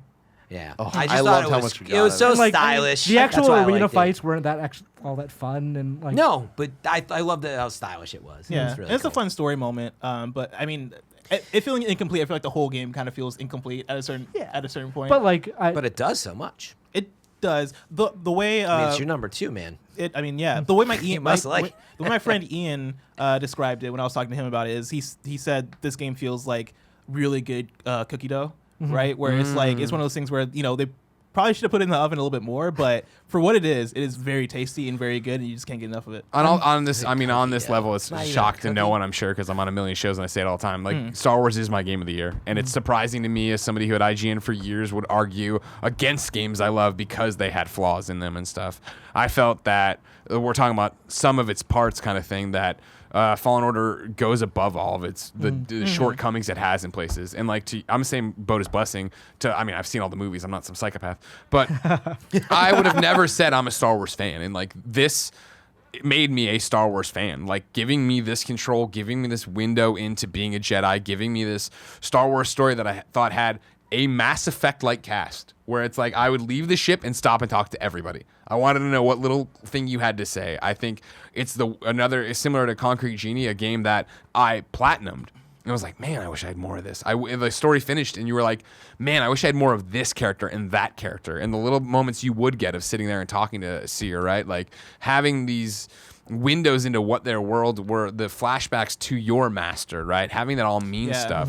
Like, we talk about like when we went and made lightsabers at Disney, right? How cool that was, and you were like, man, I teared up multiple times, and I'm like, man, me not just starting to get on this train was touched by things. In the game, for me, and no spoilers here. You're crafting your lightsaber the entire time, tweaking it, changing it. Oh, I found a new collectible. I put this on. I go do this stuff. Like, there comes a definitive moment in that game where I left a cave and I was like, this is my lightsaber. I am a Jedi, and I felt it. And I feel there are so few video games that can nail that moment, where usually it's in a cutscene where you are now you are a hero, right? And this game, through hook or crook, had it where you leave this cave and you are a hero and you start fucking things up. And it was that turning point where the entire game I had felt like I was becoming a Jedi. And I know for people we've talked to, that was like hard for them. They wanted to feel powerful from the get-go. They wanted this thing. And I thought the game was great at making me even bend to its will of like, no, be a Jedi. Be smart about this. Don't just run in there and start slashing. And like some of those boss fights that were fucking powerful, and I'm like, fuck, I'm gonna lose this one already. Just run over and start start slashing, and like it's gonna lose, but like let that rage out to get to that point where I replay it, and it is like let them make the mistake, dodge everything, and parry, like you're saying. I was actually kind of offended that they gave you the green lightsaber at the beginning. Like, you could use the green lightsaber at the beginning. I'm like, no, that is for masters. You use the blue lightsaber until I feel like you're good enough. Real shit, man. I'm with you. Greg already broke the seal, so it's my number it's one his as turn. well. Yeah. Like, meaning Right. we maybe. Oh. It did? No, Gotcha. you didn't do your number 2, did you? Yeah, it Yeah, did Star Wars. Oh, yours is the same. Well, But there mine you- was Star Wars. No, his number 1 Star Wars. Yeah, Gotcha. So he's got 3 stars. So yours is also number 1. But so I feel like there's no reason. Yeah, we're already there then. Like, I don't want to keep retreading unless. Was it yours? Mine's Control. Okay, so you. Ooh. Spoilers. But just to stick Literally on the it, only one not here. Because, it's yeah, gonna be like, neck and neck. maybe no point to retread it since we're in Jedi territory. I was kind of reserved for a while. I love this game. I remember when we first were talking about it on Gamescast, and you guys were ahead of me, I think, and I finally beat it. Man, what a just fun game. And so you're right. Master of None, maybe. It tries to do so much. It's a hodgepodge. I feel you could say all those things. But for me, the fun factor and the overall quality of the gameplay. Like, it wasn't like it was ridden with 5 or 6 quality out of 10 moments, no. right? Everything was 8 or above, I feel like, for the quality. Yeah. There's tons of stuff I would change and improve. Sure. And unlike Sekiro, some people love the combat, and I certainly do, but I didn't play it because of that. It's just so fun along the way. You do so much, and I'm a Metroid Prime fan. I think this is the most Metroid Prime game I've played in a long time, actually, and Zelda for that matter. Like, it just has this cool sense of adventure, of discovering and getting your upgrades, and very distinct-looking areas, that you get to go to and visit. And the bosses were really cool, and actually that was one of the reasons. Most of them were. Yeah, well, The bat, I had some problems Sure, with. there's some bad ones. But sorry, the best ones are amazing because of, yes, the lightsaber combat. Like, the I Ninth wanted to- Sister was so fucking fun. Yeah, so I wanted to play more of that. Maybe it is Sekiro style, but the blocking, pairing, the like when your lightsabers connecting, that feeling so cool. When you fight most enemies, you get a little of that, but you really got to hit the parry. But when you do the boss fight, like you're just close up in their faces. I would have loved to see more of it, but it was so thrilling. And when I got to the end, no spoilers. Dude, I don't know what it was. Like, I'm not the biggest Star Wars fan, but it's been with me my whole life. It was the same when I watched Rise of Skywalker's sort of sentimental feeling trailer. I'm saying goodbye to my friends. That was C-3PO, if you didn't know. That was terrible. It was bad. Oh, my. Not Ringo Starr. I don't know why I did it. I'm saying goodbye to my friends. Whatever. When I got to the very end, though, and beat it, and things happened, I was overcome with the biggest grin that I've had playing a game in a long time. But it wasn't So just pissed that. EA ruined that moment. Yeah, Yeah. it's But funny. we won't I never ruin it even for you. saw We that. won't ruin it But, for you. The way it ramp, the way games ramp as well, and you learn and get your skills. It had just such a great pace to it. Yeah. When that game I love sings, it. it sings so fucking well. Yeah. And I feel like it is a very accessible game to all players. You know, anybody can play this game and enjoy it. You know, you can play it on easy, you can play it on Grandmaster. I played it on a combination of, the top hard modes there, and God, it's so good. Does that game ever bother to narratively explain why it has a soul structure of enemies come back when Video games are cool. Video Like, games I are don't cool. know. That's They why. care. I meditated and now these guys are all Like alive if again. they thought about it, I feel like they could have gotten away with it being almost like Katana Zero, where like he's using the Force to That's see what I the future. assumed it was, but then like I don't have an answer for like. It's not on. guys, you die in the game and come back to is life. not- Are it you is really not. going to try to explain the rest of It- this? like I don't have an answer for like the monsters that you fight, but in my head, when you're fighting stormtroopers, Redeployment. Yeah, the redeployment and stuff like But that. But also, then I'm gonna like, you- challenge you. How do you come back Redeploy to me in the life? exact same position. when you rush to a bonfire in Dark Souls and activate the bonfire, there's a narrative reason for the enemies to pop back to where they were. Why does a stormtrooper just stop chasing you when you start meditating? But do they explain why you come back to life? I just feel like we're In Dark Souls, yes, you don't die. Who fucking cares, man? Yeah. As But I've it said a ain't million me. times in a million No, places, this this- is why I play video games. Here's the thing, though. I think this really does matter because the rest of this game is so true to like. No, you do got to get That's back to your fair. shit because that's part of the experience. And it's like it does feel like a weird ass decades-old video game lore. thing that this game Yeah. avoids otherwise. I will say my favorite part of that game was an optional part where you go explore the crashed Death Star. Or not Death Star, Star Destroyer. Yeah. very Oh, cool man. stuff. That was Yeah. awesome. Although that also broke my game early on. But my number one, don't need to talk about it too much more, is Resident Evil 2 remake. Oh, That's why I'm skipping you because I feel like you're gonna have some fun to talk about. But I can go back and forth between Jedi Fallen Order, Resident Evil 2, any day of which one's my number one, which one's number two. They both have issues, but I think at the end of the day, Resident Evil 2 is so polished and just is a fantastic game start to finish, and it just doesn't. I don't have negative things to say about it, with the exception of wishing that the Part A and Part B storylines were a bit more together, whereas I have a lot of negative things to say about Jedi, despite how much I loved it. Sure. That's fair. Again, I think Resident Evil 2 is a great, complete game. Yeah, It's outstanding. blessing. My What num- is your number one? My number one Here we go. is Apex Legends. Oh, it's not yes. even close. It's not even close. So I think for me, Apex Legends is the most I've seen a genre leap forward this year. I got really into Fortnite last year. I played PUBG when it came out. I played some of Realm Royale, which is another battle royale game on PC. on your And horse, I've liked battle royale fine, but I never really fell in love. Like the closest I came to falling in love with battle royale was probably the summer I got really into Fortnite when it came to Switch. I thought, that was like the moment where I was like, okay, like I understand battle royale. I understand why people are really enjoying what this is, right? Eventually fell off of Fortnite until I got into. I fell off of Fortnite in February, I believe. Yeah, February this year was Apex Legends, and I got super into Apex Legends. Shadow dropped, as we all know, and playing it.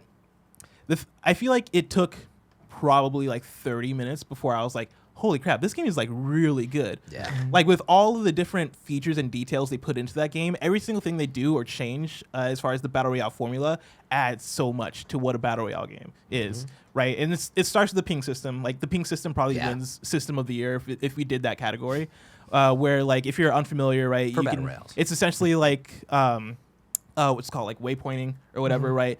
In real time. But the thing that makes it special. Like, go over, get this ammo. It's over there, but it goes deeper than that. Yeah, it goes deeper because everything is contextual, and they put so much work into making it so that you can play this game without voice chat. Yeah, exactly. The fact that you can open up on top of the ping system and it goes hand in hand, it has like a talkback system of cues. So you can go in, hover over the type of ammo you have, which you may not even know the name of, and you hover over it and it's like in your character's voice, right? It's like, hey, I need energy ammo. And all your teammates, you're like, that is brilliant. It's such a nice touch. You can essentially aim at anything that's contextual in the game, and there will be a voice line for it. So if you aim at open doors, right, and you ping it, that'll be a voice line of like whoever your character is like, oh, somebody's been here, or right, or like these doors have been open. Or if you do that to a loot crate, right, like, oh, there's a loot crate over here. You can essentially point at anything, and your voice lines for your character will point out exactly what that thing is. And that's really changed.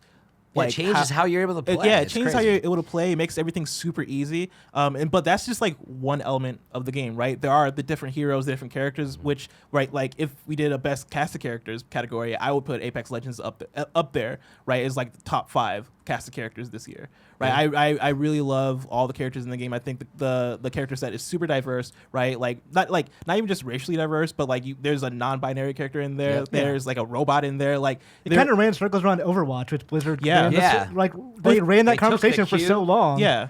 And Apex is like, I hold my beer. Yeah, Apex like ran through it starting off with only 8 characters, right? They've added, I think, 3 characters since. And even with that, right, they've added a character who doesn't have legs, right? Who has like metal constructed legs, right? Like all that stuff I think is really cool, let alone the personality of each character I think shines through, right? Like I love quoting each of the characters in the game. Like I play a lot of Lifeline.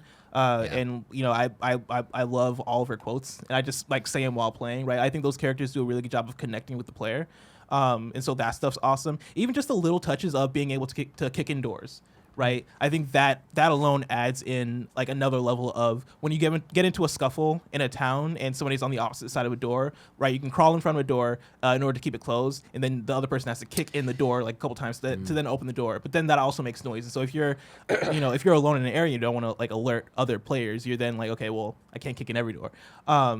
If you go into a new area, the name of the area pops up, right? Almost like it is an open world game. Pops up with the name of the area, and so it'll say like, I don't know, man, the waters, and then under it it'll say like the tier of loot that is in that area, right? Which goes a long way into creating a feeling of exploration and discovery in this battle royale map, right? It being a multiplayer map didn't stop them from them also making it feel like an open world at first, right? It feels like a place you're exploring and discovering and getting to know.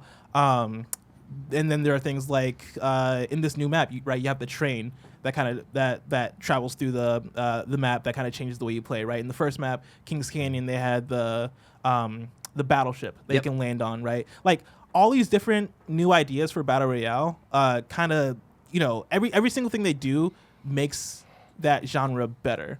Yeah. And I feel like that game doesn't get enough appreciation for how much it kind of leaps forward. Not only that, but I feel like for first-person shooters in general, I feel like that game does so much for just that, right? Playing Borderlands, I was like, man, I wish there was a ping system in this game. Like I know you can totally. Like mark stuff and waypoint stuff, but it's not contextual in a way where I could be like, oh hey, like there's this pickup over here, or I'm trying to like you don't have like the voice lines to accompany it. You don't have the contextual stuff to accompany it, right? Like that was the thing where I was like, oh, this feels missing. Along with me playing Outer Worlds, which is an RPG, so I can't expect as much mechanically, but even still, right? Not being able to mantle, alone, I felt weird. Coming off of Apex where I can just like climb, and get to anywhere I want. It's so fascinating because I remember like when Apex was revealed, like there was that Respawn event a couple of days before like the official reveal, and like they invited out our like the Game Informer person who went there came back is like, hey, it's a Titanfall battle royale. Let's get these stories up, and like I remember telling him, I was like, I'm pretty sure this sounds like shit. Like this game, everyone's gonna hate this game. And then like we came out and like we played it, and it's like, oh, this is really good actually. It's like it's really good, really quality. It's free. It's coming from EA. Like it's Respawn, devs of the year. Dude, Respawn, devs of the year. Like for me, they put out 2 of the best games of the year. Oh, they did. And I think Apex is incredible. I think it deserves more credit. And and for me, it's my game of the year. It was hard to not put on my list. I absolutely love it. I just ended up not sinking as much time into it. I think for me, it might be holding the bar too high, but there's a couple things, right? Like Fortnite. the gameplay stuff you're talking about is very different. I much prefer Apex Legends, but Fortnite does really amazing things in a battle royale with live events, especially, and the map stuff. And they've really come a long way, and they do a lot. And there's a lot of stuff in the game when it comes to vanity items and all that. Apex Legends, I just felt needed. Hopefully, can go in that direction. I also felt like the map needed some working on in the very beginning, and it has. It's changed. They added a whole new map. Yeah, it's totally changed now. But some of that has evolved, and I need to spend more time on it. But I actually, it's weird, but because it comes from Respawn, and loving Titanfall, I'm like, man, if this could have both. I know that's one's a paid for experience and one's free, and they got to figure that out. But I feel like as a complete package, this would have been like incredible, absolute potential for the number Maybe one one for day. me. But I do love Apex, and it really has pushed forward. Yeah, maybe the thing you said it, but the thing we said on day one was like, holy crap, this is like a AAA free game. Nobody's done this before, and it was so unexpected, and they certainly deserve that credit. So the final rankings of Kind of Funny's Game of the Year. Yeah, what is it? 13 total games that we have nominated here. Coming in tied at number 9, Zelda, Link's Awakening, and Katana Zero with 1 point each. Number 8, Gears 5 with 2 points. Number 7, Devil May Cry 5 and Life is Strange 2 at 3 points. Number 6, Fire Emblem Three Houses with 4 points. Tied at number 5, we have Borderlands 3, Death Stranding, and Apex Legends at 5 points. Coming in at number 4, Sekiro at 6 points. We got the top 3 here, baby. Get ready for it. With 9 points, number 3, Resident Evil 2 Remake. Wow. With 13 points, number 2, Control. Yeah. Leaving number 1 with 18 points, Star Wars Jedi Fallen Order. Can I give a little behind the scenes of fun of too this, easy. where you guys were sending me the votes for this? Yeah. We're going to do that Oh. in the post show. Oh! This has been Patreon.com/Kind-of-Funny first ever Kind of Funny Gamescast for 2020, and also the second ever episode 1. So take that to the bank.